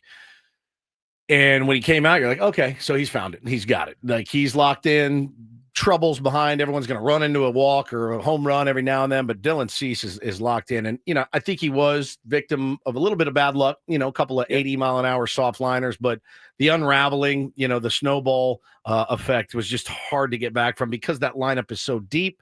Beat you 1 through 9. It's not the team you can do that against. No doubt. And I mean, it's one of these things we've talked about, whether it's me and Tony or Mudd or whoever, like 1,000 times in the last decade, is they are so deep, they are so good, they are so talented. You cannot crack the door open. Yeah. And of all the stupid things, it's an infield hit in the 4th inning with 1 out yesterday. Jake makes a great play on it, throws just a little bit down the line. Arise just quite can't keep the foot on the bag. Talk about game of inches. And if they make that play, it's 2 outs, nobody on in the 4th. Who knows where it goes? And then we obviously saw the way it went. And they just are. They're deep. They don't stop coming. And it's really, really hard to sometimes overcome even the slightest little miscue. I wouldn't even call that a mistake. It's just a miscue. Yeah. And it's that thing. You crack the door open. They're able to kick it down. Dylan was as sharp in the first 3 innings last night as I think I've seen him in a Padre uniform. No question. I mean, it was electric. Yeah. It was electric. Incredible. And then again, it's just a little dribbler to the right side, and that kind of got the ball rolling. And next thing you know, you look up, 10 guys have come to bat, and you're like, what just happened here? The guy had to throw 30 pitches. So it's look, that's how it goes against great teams. We've seen the Padres do that to other teams. How many times over the last couple of years? It's just part of how it goes. Jesse, I made this argument earlier, and sure, I'm a Padres fan, so I want the team to do well against the Dodgers. They've dropped 3 of 4, but the 3 losses were all competitive games. That you can see that the two teams are at least on somewhat of a level footing. I mean, the Dodgers, have a deeper lineup, and I know that they spend more on their roster, but all those games that the Padres have lost are, you change one thing, it may have a different outcome. And I wanted to see if you felt like, hey, you get them in the playoffs, you do feel like the Padres have a shot against this team. For sure. And, I think I've said this the last couple of years now, and this goes for Padre Dodger games, Padre Diamondback games, Padre Giant games. I'll say Padre Met games, not that we've seen them yet, but, pick whatever really good, great team in the National League you want. And generally, I think it's going to be about the team in the mirror, not the team on the other side of the field. And, if the Padres do their thing, they're going to be right in it. If they don't, they're not. They are talented enough. They are tenacious enough that they can hang with any team in this league. No doubt. No doubt. They are in that upper echelon along with those other teams that I mentioned as an elite team in this league. Now, that doesn't guarantee you anything, not in June, certainly not in October. But if they play to the peak of their capabilities, and I'm not saying the roster is perfect, and I'm certainly not saying I expect it to be this way, when we get into the back end of the season. But I think they do have the talent, they have the ability, they've got the leadership to hang with any team and to beat any team. So it's about how they play, and that's what will determine the fate of this team. All right. You want to get to the Yeah, incorporator? let's do it. I've never heard this word. Ben said he had. I've heard it. Yeah, I've seen it a couple of times, like in office comedy, like office type. Like The Office? Like The Office. Yeah. You know, like that show. It takes place in an office. Yeah, Yeah, those office they related paper. shows. Yeah, they work. Yeah. Where they work together. I've never heard this before. Hit it, Lick Desks spittle. and phones. hit it again. Lick spittle. Lick spittle. I don't know that. It's the etymology is pretty self-explanatory with this word. It's part of a grand pantheon of English words for sycophants. All right, so it's a fawning subordinate, a suck up. You're a bit of a lick spittle, Ben. A bit. A little bit, yeah. Lick spittle. I'm in the anti-lick spittle, at least here. Who was the one in the office? Dwight. Dwight. Yeah. Yes. Dwight. He was the Yeah, lick yeah. spittle of the office. Lick spittle. Yeah. It's a great word. Great word. Sycophancy, very dangerous, by the way. We all got to be a little, you got to always have a little bit of a critical eye to everything. 1,000%. Yes. But that's a great word. Yeah, lick That's a spittle. great word. Great one. Yeah, Can't wait love to it. hear it, buddy. Weave it in. As And only you you got can. mud you got mud to dance around as well. Oh. Changes the Oh, dynamic. Yeah, it changes it up. Yeah, Now we're talking. yeah, that's a good call. All right, enjoy the rest of your day in Los Angeles. Thank And you. we'll If talk that's to you soon. possible. Yeah, get some rest, buddy. Okay. All right. Yeah. All right, Jesse Agler, a little under the weather, but fighting through What do you do the for common cold. What do you do for the common cold? Very little. Do you just Yeah, kind of just wear You know, it? I just fought off a common cold. You did? Last week. Yeah, You did. Just And get through it. I had to ask my wife. I go, "What are we doing for colds these days?" Is it Dayquil? So I sometimes wife- think the remedy is actually a bigger grind than the cold. I kind of agree. A couple of years ago, Megan had like bronchitis or something, and she went to urgent care and said, "Yeah, I've been taking some Dayquil, some NyQuil, trying to fight this off. It's been a few days." And the doctor goes, "Oh yeah, we don't use Dayquil anymore." Really? My wife swears by it. Really? Swears She by goes, it. "It's basically just it's like a steroid. It gives you a little boost for a few minutes. You think you're feeling better, and it really didn't do anything. It's just it's a placebo almost." And I go, Hydration's always good. Huh. Stay Hydration, hydrated. but Vitamin C. I did a Sudafed helped kick it. Yeah, they're saying they're really all just to mask the symptoms. Sure. It's a virus. The only thing that's going to actually cure it is your body's immune response. And I like little, to sleep through them. little cells going and killing the viruses. Sleeping always rest helps is me. good. Water is and great. rest is like the Now, best. I Unfortunately, think. most of us don't have the time to Yeah. rest, so we have to fight through it at work, which just sucks. Yeah, I tried Dayquil a couple times. It just does not. It doesn't do it for me. Now NyQuil, big fan. NyQuil that gets, helps you get that rest. NyQuil gets See, NyQuil they gets have pain quill now too. Do they? Yeah, I've What's seen that ads for. for? I don't know. It's for pain relief. This is what NyQuil's for. There's no way that works. NyQuil's more for like Sleeping. sleeping. This is like if you're aching, like Well- more like well, that eases liquid your- Advil. No, sort that of pain eases your quill. pain. Sleeping. Sleeping's good. So NyQuil works, but for you both. can't always sleep. You don't. It's like the middle of the day and you can't take a nap. You can't take NyQuil. Speak for yourself. Are you a soup guy? Do you like soup I when do you're like sick? chicken soup. I do too. Yeah. The Jorge's, crackers. Yep. Sprite. Lords. Yeah, Lourdes. Oh, they're both yeah. really good. I like it too. It's always the debate in North County. Who has the better soup? Is it Jorge's or is it Lourdes? Jorge's. I haven't had Jorge's before. They're both delicious. very close. They're both very good. You get them with the tortilla. If you start feeling a cold, Zicam does help. I do that too. Big Zicam Yeah, fan. Big Zicam fan as well. I hate sticking swabs up my nose. That's not a swab up your nose. It's a little lozenge and it Oh, dissolves. no, in they the have- I tongue. thought they had the I only use swabs. the swabs. Oh, I use the swabs. I can't swabs. Clears you right out. Afrin can clear you out. Yeah, that's good. It's good. I like that. Soup drops, Campbell's soup drops. Remember those? The drops of candy that were flavored like soup. Little The- hard candies. The little hard candies that are shaped like the actual sirloin burger, and you just chew those. So yeah, Jesse, he needs to get some rest today. I actually feel bad putting him on with a cold, having him talk more, but now he's got to work lick spittle in tonight, so that's good. Hope he works it into a win. Me too.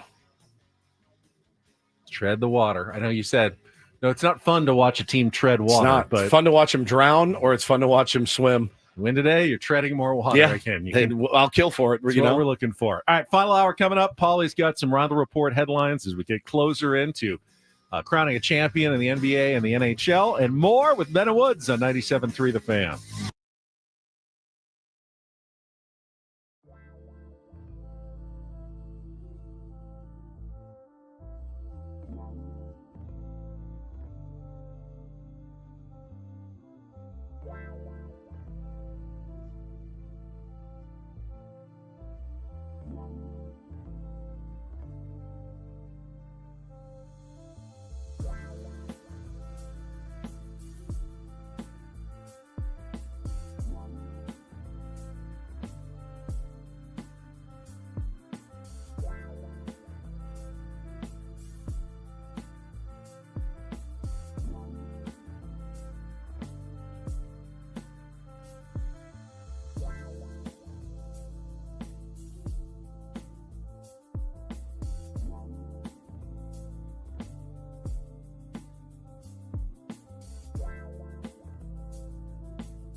Don't want to alarm anyone, but the Rockies are 2-0 in their last 2 games. All right.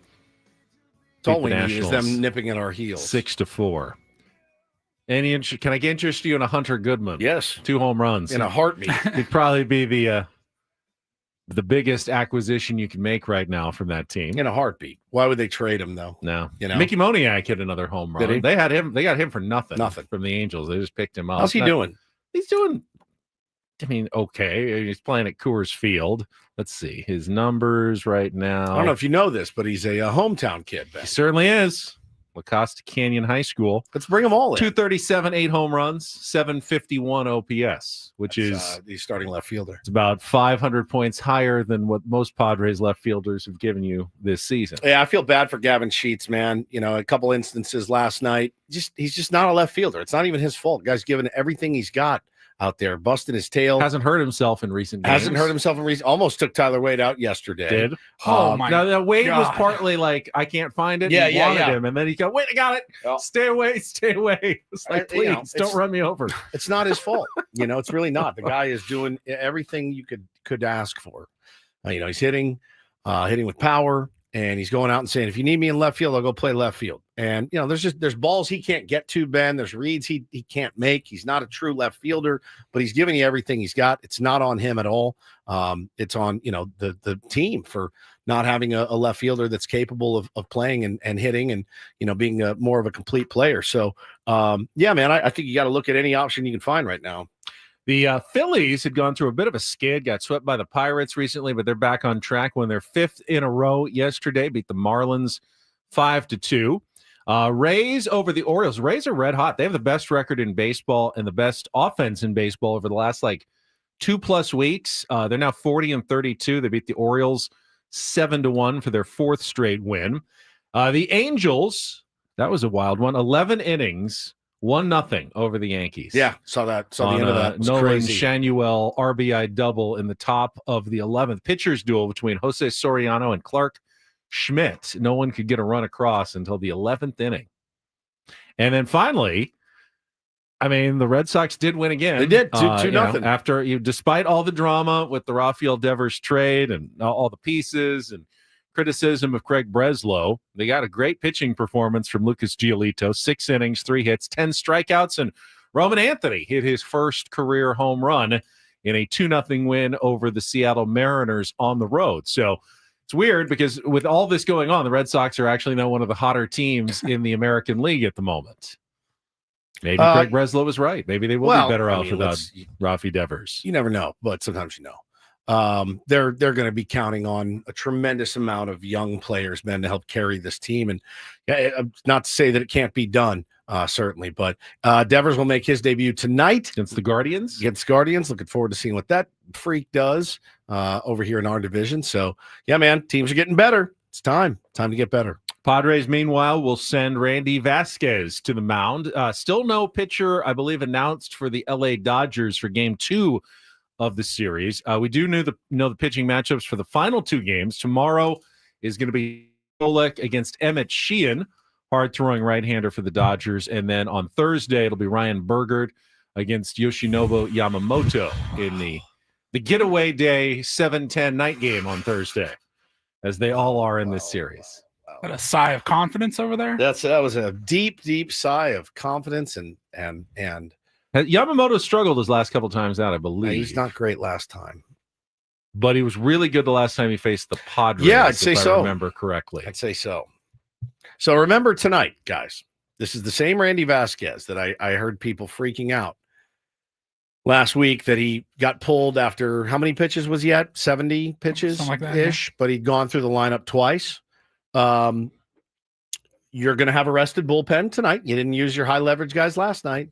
Do you expect the exact same thing? If he can go in and carve, keep it at 1 run like he did last time, do you expect Mike Schill to go back to the well that he did last time and try to win this game with a rested bullpen? If the Padres are up 3-2 after 4.5 innings, he's gone. They're going to try to do Estrada, Morejon, Adam, Suarez, just like they tried and failed when Jeremiah Estrada gave up the home run in his last start. I promise you, there's one thing that we have learned about Mike Schilt. The man does not budge too often. When he thinks something is the best for his team, he's not going to be deterred by something not working once. That's correct. He's going to, if he believes that, hey, my best shot to win this game, get 5 or close to 5 out of Randy Vasquez and turn it over to my rested bullpen, even though it didn't work. The exact same formula didn't work last week.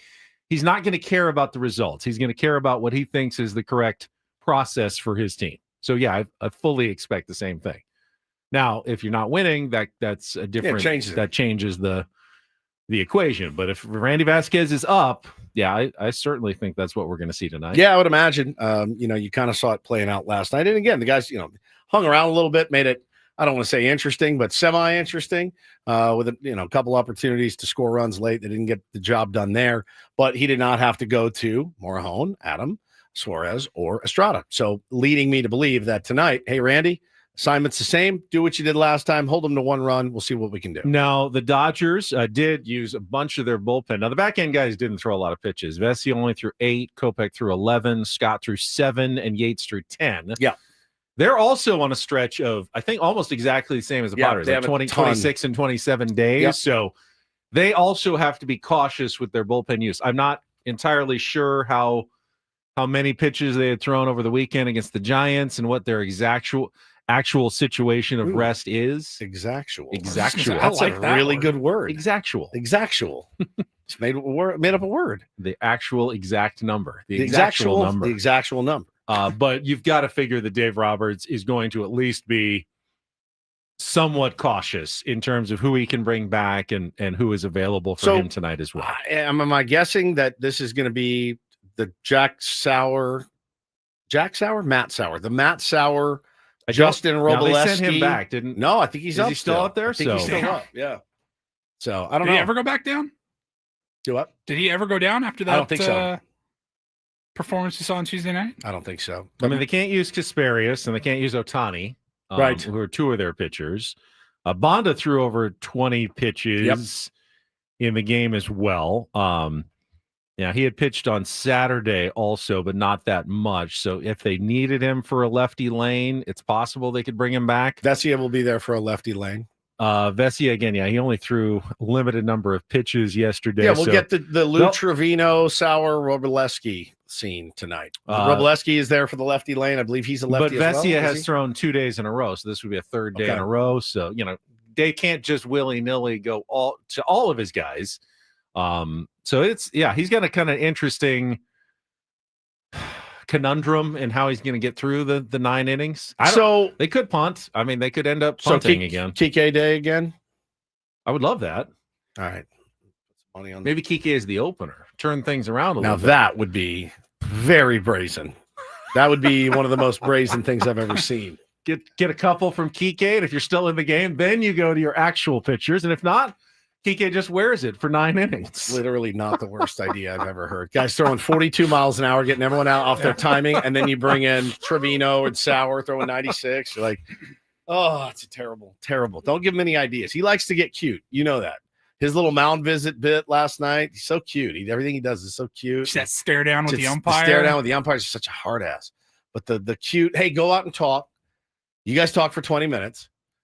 Then break up the meeting. Then I'll come out and take losing my mind, screaming at the It's TV. like 8:30. I'm like, let's go! I was It's screaming the at second TV. inning. We get it. You're so. Oh my God! I can't see too well. Is that Gary Kasparov, the world's greatest chess player? Who is that over there? Who am I looking at? What is it, Connie Mack? Oh man! He wrings every little piece of juice out of the rag bin. It's unbelievable. That's not even a saying. That's how mad I am. Rings every piece of juice out of the rag. I will agree that another World Series ring has only emboldened him to lean into it more. Now, with the status of his pitching staff, you're going to have to do some weird things. Sure. I mean, any manager would. You're not going to be able to just throw a guy out for 6 or 7 innings and then bring in your bullpen. He doesn't have guys for that. So there's going to have to be some creativity involved in getting through 9 innings every single night right now for Dave Roberts. So expect some weird things in the game. Yeah, you take a game, you start it at 7:10, and you've used 3 pitchers by 7:35. I mean, it was just fantastic. Fantastic. It felt very playoffy. It did, but it's June. It's middle of June, so it's a little bit odd. I can't stand it. It drives me nuts. Probably why he does it, because it drives people crazy. All the gamesmanship. And is Gary Kasparov a real chess player? I just make that up. No, he is the most famous probably chess player in history. All right, good. I got the right one then. You did. Yeah, I'm proud. God, it's just unwatchable, man. It's Chess or the Dodgers? Both.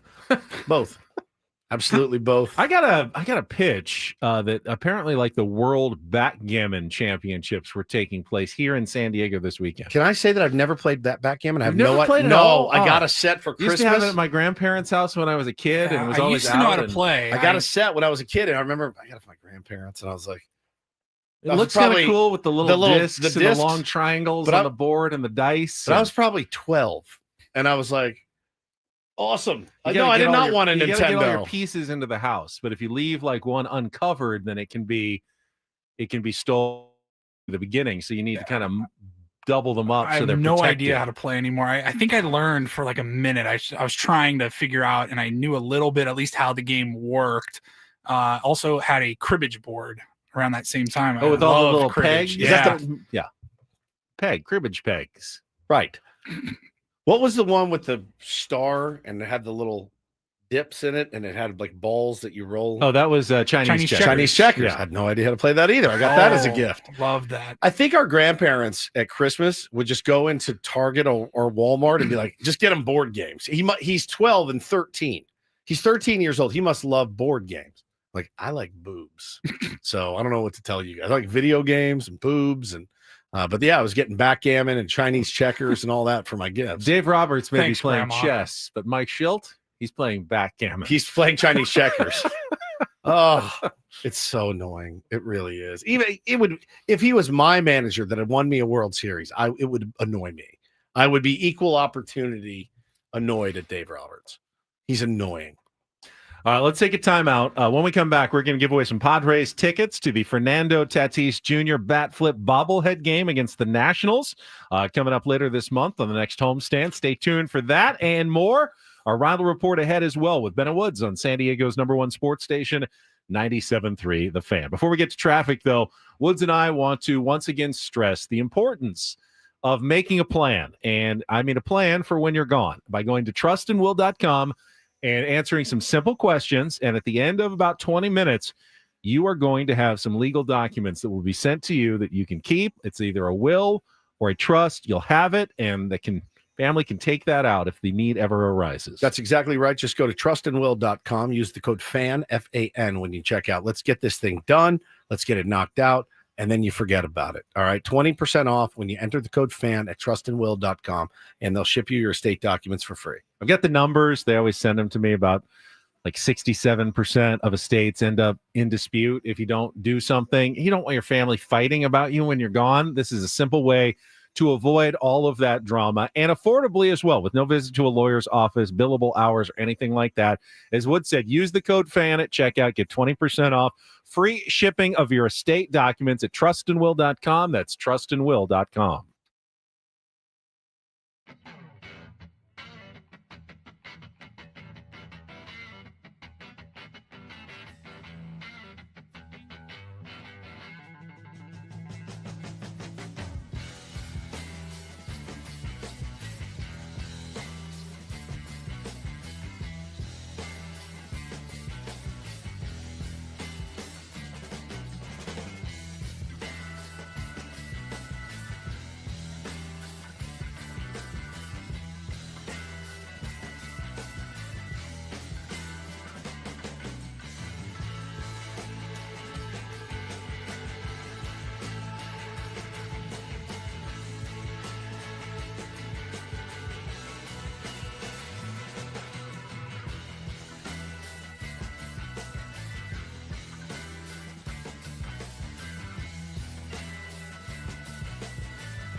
Hey players, things are about to get real here in San Diego.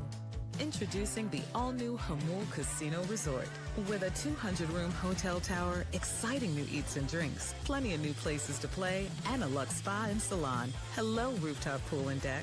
It's where players can play their hearts out and enjoy all the perks that come with it. It gets real this summer at the all-new Hamul Casino Resort, the players' place.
Look at this guy. What is happening right now? I shouldn't laugh. Good for Matt Scravy. Why are you laughing, by the way? I'm not. Yeah, you were just chortling so loud. I was so surprised when I looked up at my television and I see the Matt Scravy on with our Fox 5 morning news with Raul talking Padres-Dodgers rivalry. It's just Matt and Raul sitting at the big desk. He's at the big desk. On the new Fox set. Look at that. Just the two of them. Hey! I know that guy.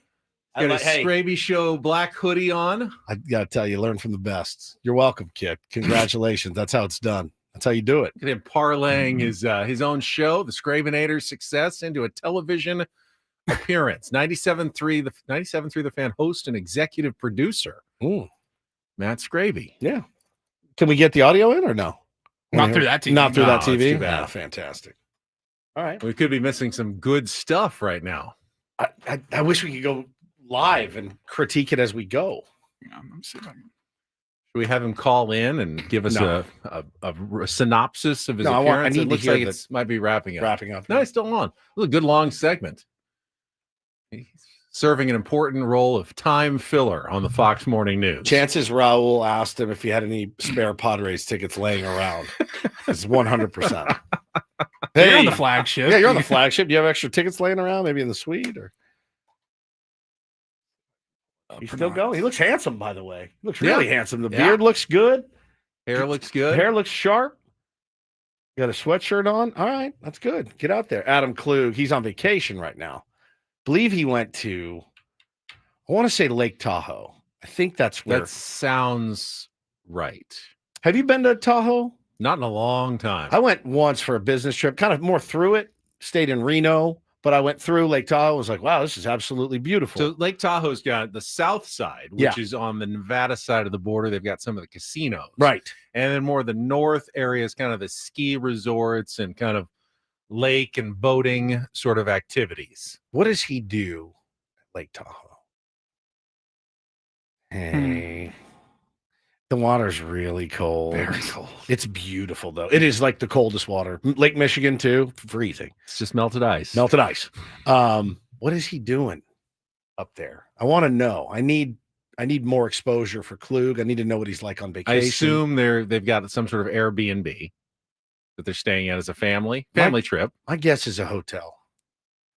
Oh, you think so? Yeah, I think so. I think Airbnb is more cost efficient. Yeah, potentially. I did ask him though, because his kids are smaller though, so maybe they all cram into one room. He usually does the thing where he goes to a resort, he sits through the presentation, the timeshare presentation, and then he says, "Oh, I'm not interested, but I'll now start my week free here." Right. But he said he's not doing. He said he's not doing it this time. Did he get a raise that I'm not aware of? Since he's not doing that, I'm going to text him because I'm really fascinated about his vacation. He's just a fascinating guy. Like he's fascinating. I can see him just. Do you know? Like I talked to him before. Like when I tell you guys this, he doesn't have one single solitary interest outside of competitive sports, and I mean zero. Which is why the question of what do you do on vacation? What does he do? Is so interesting. There are people who go on vacation. They do the exact same things that they do at home. They just do them in a different environment. Oh, let's get up. We'll have our coffee. We'll do whatever, but we're just going to do it in a different city, in a different house. What do you do the rest of the day? Watch TV. You do what you normally do. Have movies, make dinner at your Airbnb. Just make dinner and just do your normal routine. Except so for him, he's like, "Hey, the NHL finals are on. Stanley Cup finals." Probably while they make dinner and they watch the hockey tonight. When I went to Hawaii last year, and I'll be going back again this year, I watched every Padres game because it was rad to sit in a beautiful location. Like Bo and I were sitting by a dumpster eating ice cream, watching the Padres on my phone. I go, my wife's like, "Are you guys bored?" Like 3:30 in the afternoon. Yeah, and I go, bored. I go, I've never been happier in my entire life than sitting by this dumpster with my child, eating ice cream, watching the Padres. Second half Padres last year, so they were good. And I'm watching this going, I've never been happier in my whole life. This is great. It's great. But yeah, I'm just fascinated by him. But again, Ben, like when I say to him, "Hey, have you seen Heat?" What's Heat? The Miami Heat? I'm like, no, not the movie Heat. Oh no, I don't watch movies. Yeah, surely you watch Sopranos, right? No, I don't watch shows. No books, no art, no movies, no music. Talked about this when we tried to come up with a gift for him a couple of years ago. He's the worst person to buy something for. Give him a basketball. Hey, here's play any sports either. So. That's right. It's not like he's a golfer. You'd be like, no, hey, we got you a new putter. Get him one of those footballs with the tee that comes with it. Hey, learn how to kick field goals. Like, what do you get for a guy like that? He's really putting me to shame. I mean, I'm supposed to be the guy who's all in on sports, and I can't even hold a candle. To Adam's single-minded devotion to sports consumption. And when I say this, I love that man. I really do. And I know we've butted heads, but I love him. I would take a bullet for him. When it's Saturday afternoon and I'm just plumb tired, I'm plumb tired of talking about the Padres because everywhere I go, everyone wants to talk about the Padres. My trainer, when I'm lifting weights, wants to talk about the Padres. Everywhere I go, people want to talk Padres baseball with me. And when it's Saturday afternoon, the Padres game's not on for another 4 hours. He's like, "What do you think of Xander Bogaerts splits?" Like in the middle of the afternoon, he texts me, and I just don't write back now because I can't engage. I can't engage. We didn't get him anything for his birthday because what do you buy him? Here's a badminton set. I don't know. I really don't know. Here's a signed helmet from Jerry Glanville. You know how because you're a Falcons fan. You know, you would make those coupon books as gifts. Foot rub? No, yeah. Well, yeah, for good a significant for one others. back massage. But for Adam, it would be like good for 1 5-minute text interaction. Yes. About a Major League Baseball controversy. Good for one Atlanta Hawks convo. I will do my research. Truly. I mean, it's wild. Like singular-minded sports and sports only. I can't get my head around it. I know. And media It's consumption. too much. I mean, sports, articles and about sports. Yeah, not just watching it, but reading No, about sports. Yeah, sports. Like, all sports. If he was like, oh, I love the novels of Tom Clancy, I'd be like, great, that's something different than. Did you see this thing from Yahoo? Did you see this thing from SportsIllustrated.com? Did you see this thing from ESPN.com? I mean, like he is on top of it, of everything. Yeah. And then he sends you the text, and then you see the email to all staff, making sure you guys saw this about what Jerry Jones said about Dak Prescott's legacy. I got it. I'm on Check it. out what they're talking about on First Take right now. I'm like, I don't care. I love sports. I really do. I love competition. I love everything about it. But my God, do I need a break from it sometimes? And every once in a while, when we do go a little bit, in a different direction, we bring up a topic, say that we don't normally talk about. Oh, something interesting happened with the Chicago Bulls.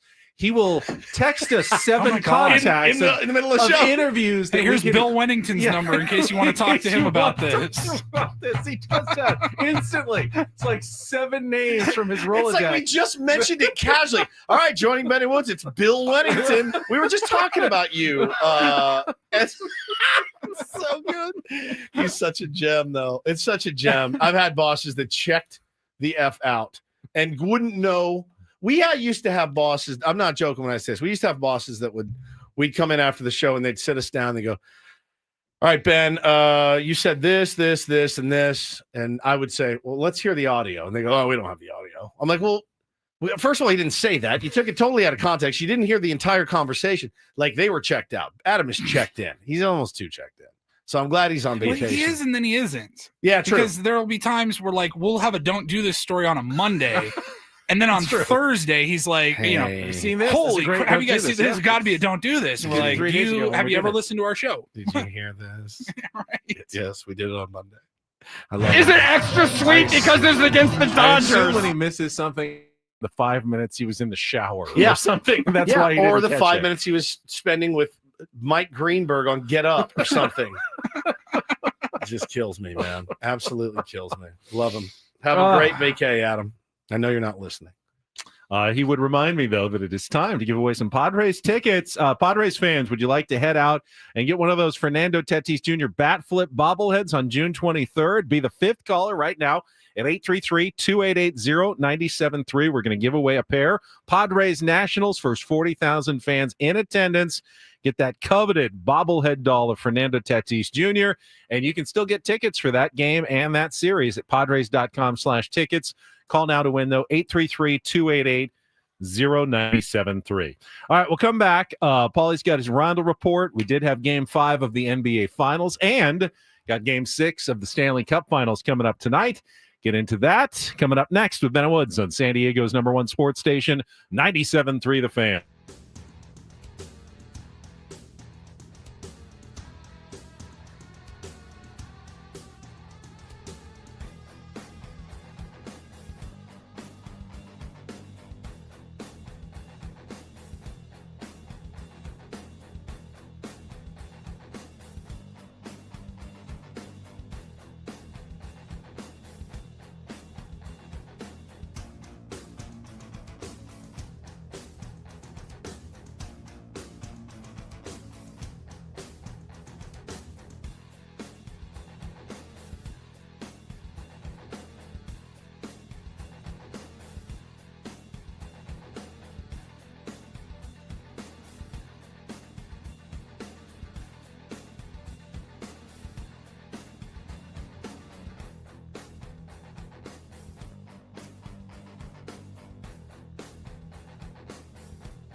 Hey players, things are about to get real here in San Diego. Introducing the all-new Hamul Casino Resort. With a 200-room hotel tower, exciting new eats and drinks, plenty of new places to play, and a luxe spa and salon. Hello, rooftop pool and deck. It's where players can play their hearts out and enjoy all the perks that come with it. It gets real this summer at the all-new Hamul Casino Resort, the players' place.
Back, but his hotel or Airbnb. So I'm assuming he's just enjoying his vacation, which he's entitled to.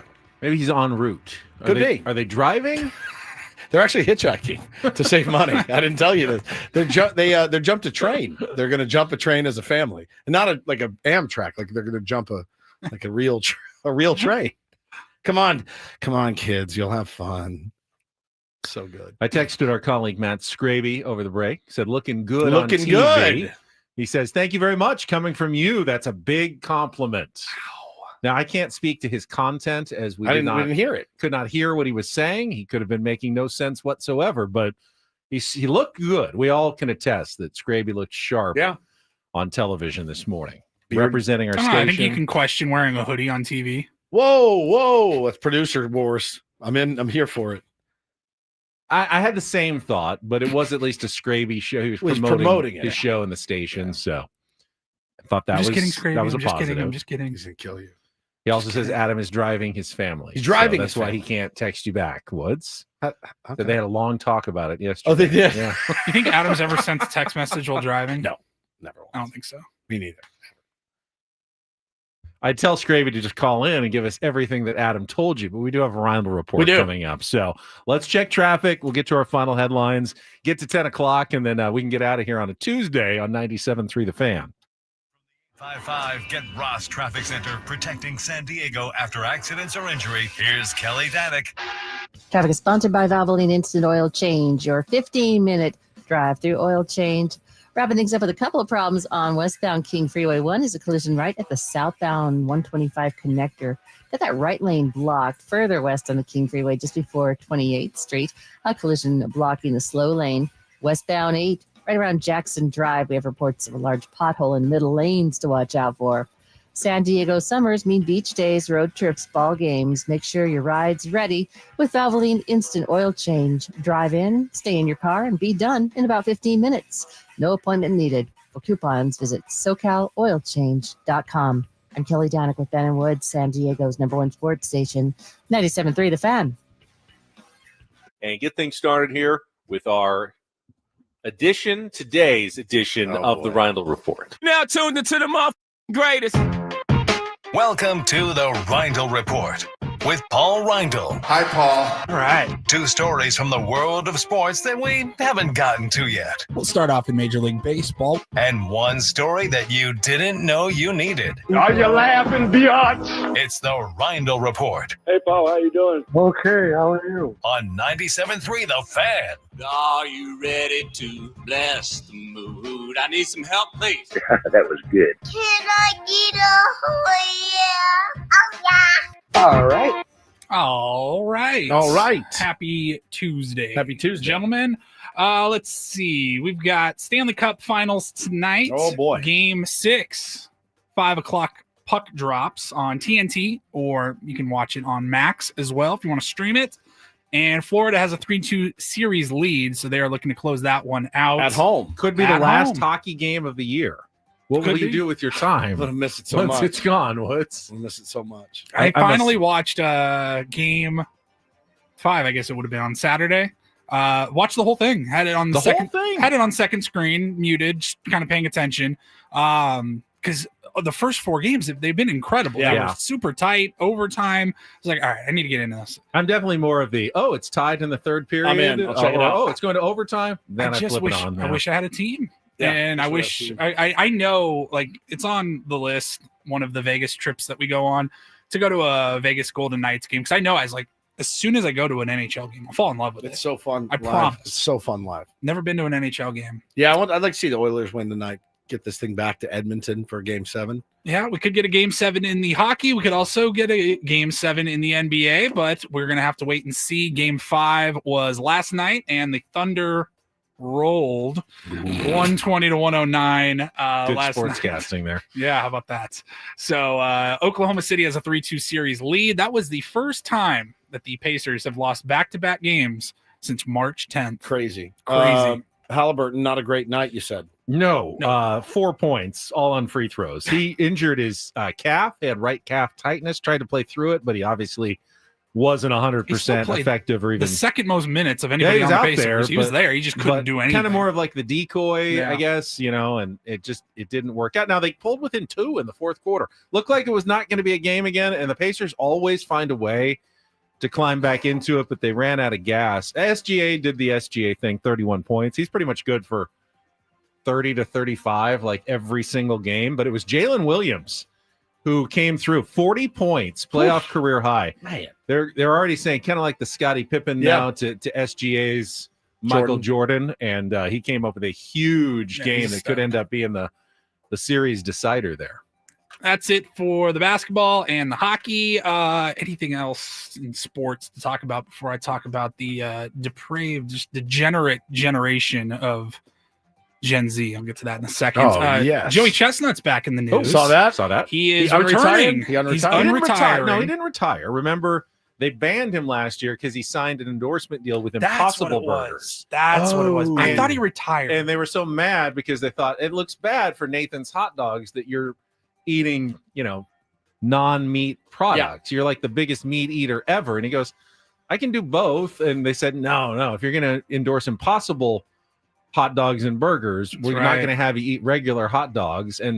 But now they seem to have gotten over that. They've because softened their stance. I think they realized, you know what? A lot more people are interested in watching this when Joey Chestnut. Yeah, is I here think we're watching versus because we're watching Versus because not. of Joey We're Chestnut. not watching for the dog, right. right? So He's they won it brought back. 16 times, man. 16 times he has won the Nathan's hot dog eating contest. So he'll be back. I'm feeling green around the gills. Remember, he and the beat thought of it makes me Kobayashi in that. sick. They did that head-to-head against Kobayashi, and he beat him. So now I feel like, okay, Chestnut's the GOAT. That's a fun bit. Try to make me vomit in the next 18 minutes. You feel like you're close, but you don't know why. Mm-mm. You want to change the subject? Kind of. Okay. Because now all I'm thinking about is hot dogs and Impossible hot dogs. And I'm getting And how they have to like dunk the hot dogs in the water to get them down. that moist bread. Now I want to throw up. Yeah, moist bread is the worst. Bread dipped in water. Wet bread. Wet bread is not good. Go ahead. Because it's butter, it's fine. Like a buttery garlic bread is delicious. What is your stance on liver and onions? I will kill you. Why are you doing this? This isn't just mean. Let's change the subject. I'm seeing stars right now. What the hell is the matter with me? Yeah. So I've said this before. I have no shame in admitting that when we get in the morning looking for some Rondo Report stories, we like to go through the old prep service. Love the prep service. Prep service is stuff that has been, it's a service that's been prepped for you. Yeah. Full of content. You Prep can just read being it. short for prepared. Yeah. You can just read it straight on the air. In fact, most radio shows that you listen to throughout the week, they're going to be reading it word for word off the prep service. So I thought I would read this one word for word. The headline is Gen Z wants to normalize in-office sex. So in office, they would like to make this. They would like to normalize this. All right. What's your source here, and what's the article say? So because this sounds made up. Let me get the full source here. Gen Z, you're blaming this on. Yeah, just Gen Z. Edubirdie.com. It's a writing platform online. They have a poll out that says 47% of Gen Zers said that they've been getting it on a little bit more lately while working remotely over the last 4 or 5 years.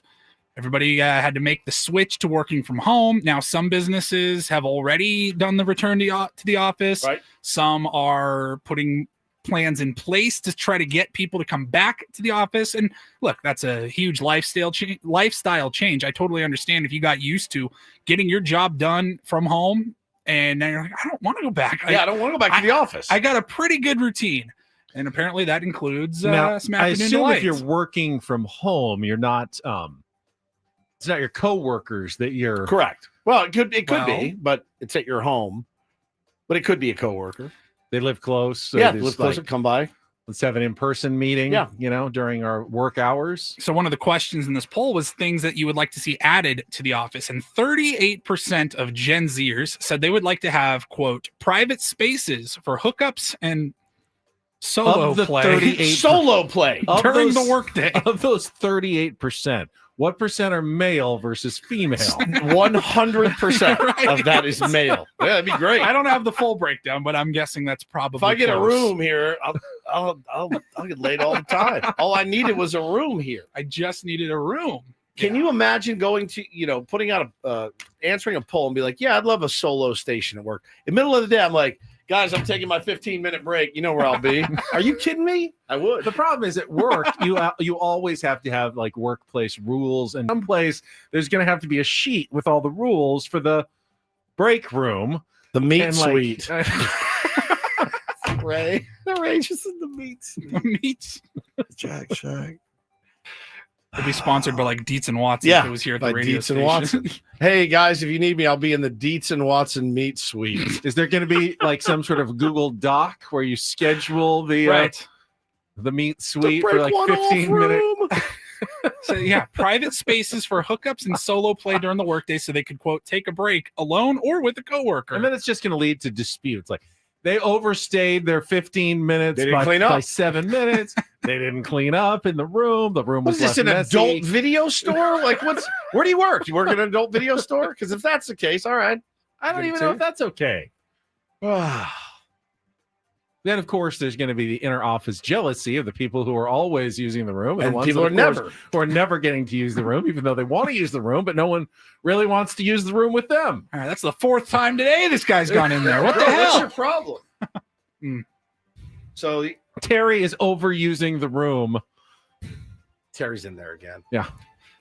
Says overall, 30% of Gen Zers worry that returning to the office would negatively impact their sex lives and disrupt their work-life balance. You're not supposed to be banging it out in the middle of the day anyway. That you never really could.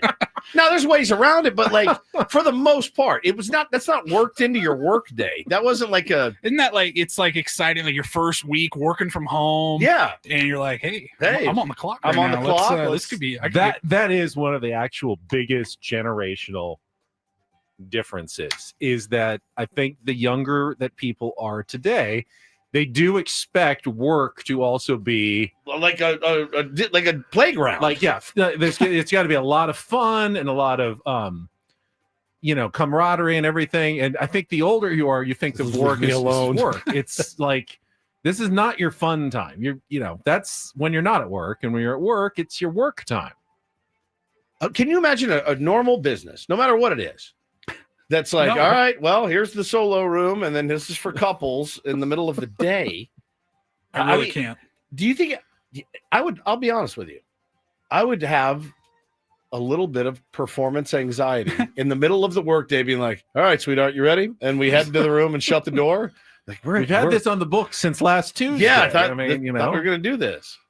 Freaking, it's just, you don't get everything you want. You don't get everything you want at work. I'd like a Ferris wheel. No, I don't like Ferris wheels. I want a corn dog station, right? What do I get? I get a ping pong table. which you don't want. Which I don't want. Man. That story in the prep service then linked me to top 5 euphemisms for doing that at work. Okay. I don't know why they say the top 5 because there's like 9 or 10 of them, but I'll there's take them all. Refilling the paper tray. Okay. Testing the Wi-Fi connection. Holding an all hands meeting. Did Ben write these? Sounds like it. It does. Sharing a laptop. Because this is like code. Oh no, laptop. I get it. Laptop. It's a terrible. No, that's a good pun, right? Cleaning out the inbox. That's pretty solo. good. That's not bad. Solo trip. They're getting better. Gathering for a PowerPoint. So I like that. That's pretty good. Terrible. I'm not going to say the last one. Oh, wow. Jacob says it's almost like we refuse to be corporate slaves. Listen, I would say not getting laid at work doesn't make you a corporate slave. Like, you keep your sex life to your house or her house or a hotel or even the back of a car. Why do you support the man so much, Woods? God. Japan does nap rooms, which is genius. I would do that in an 8-10 hour day job, having a nap room to go in and crash Japan out. has those like little coffin pods that you can kind of My rent. dream. You can be good with that. Dark, I feel a little cold. stuffy in there. Oh, I need one. Yeah. Again, Jacob, I think that your sex life will be fine. You just do it.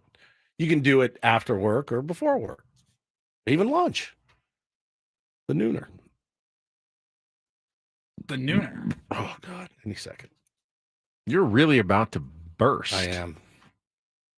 I don't feel good. To get Ray in the chat goes, Woodsy pukes after like 4 shows every year. Yeah, it's about 4 a year. That is true. Yeah, about four times a Yeah. year. I just get really nauseous. I don't know what it is. You're going to call me at like 1 o'clock. Be like, bro, I feel better now. Feel so much I don't know better? what happened though. This is not good.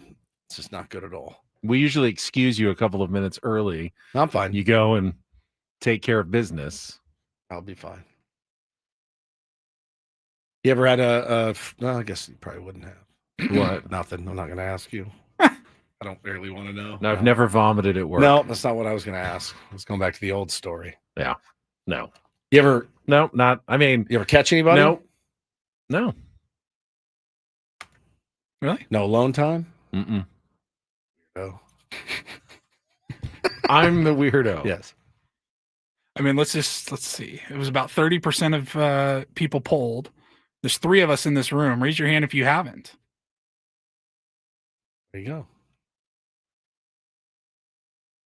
So you're both not raising your hand, just to be clear. Was it here? No. Okay, No. good. The old building. The Different old job. building. Same job. Old building. Yeah. Hope my missus isn't listening. She was there.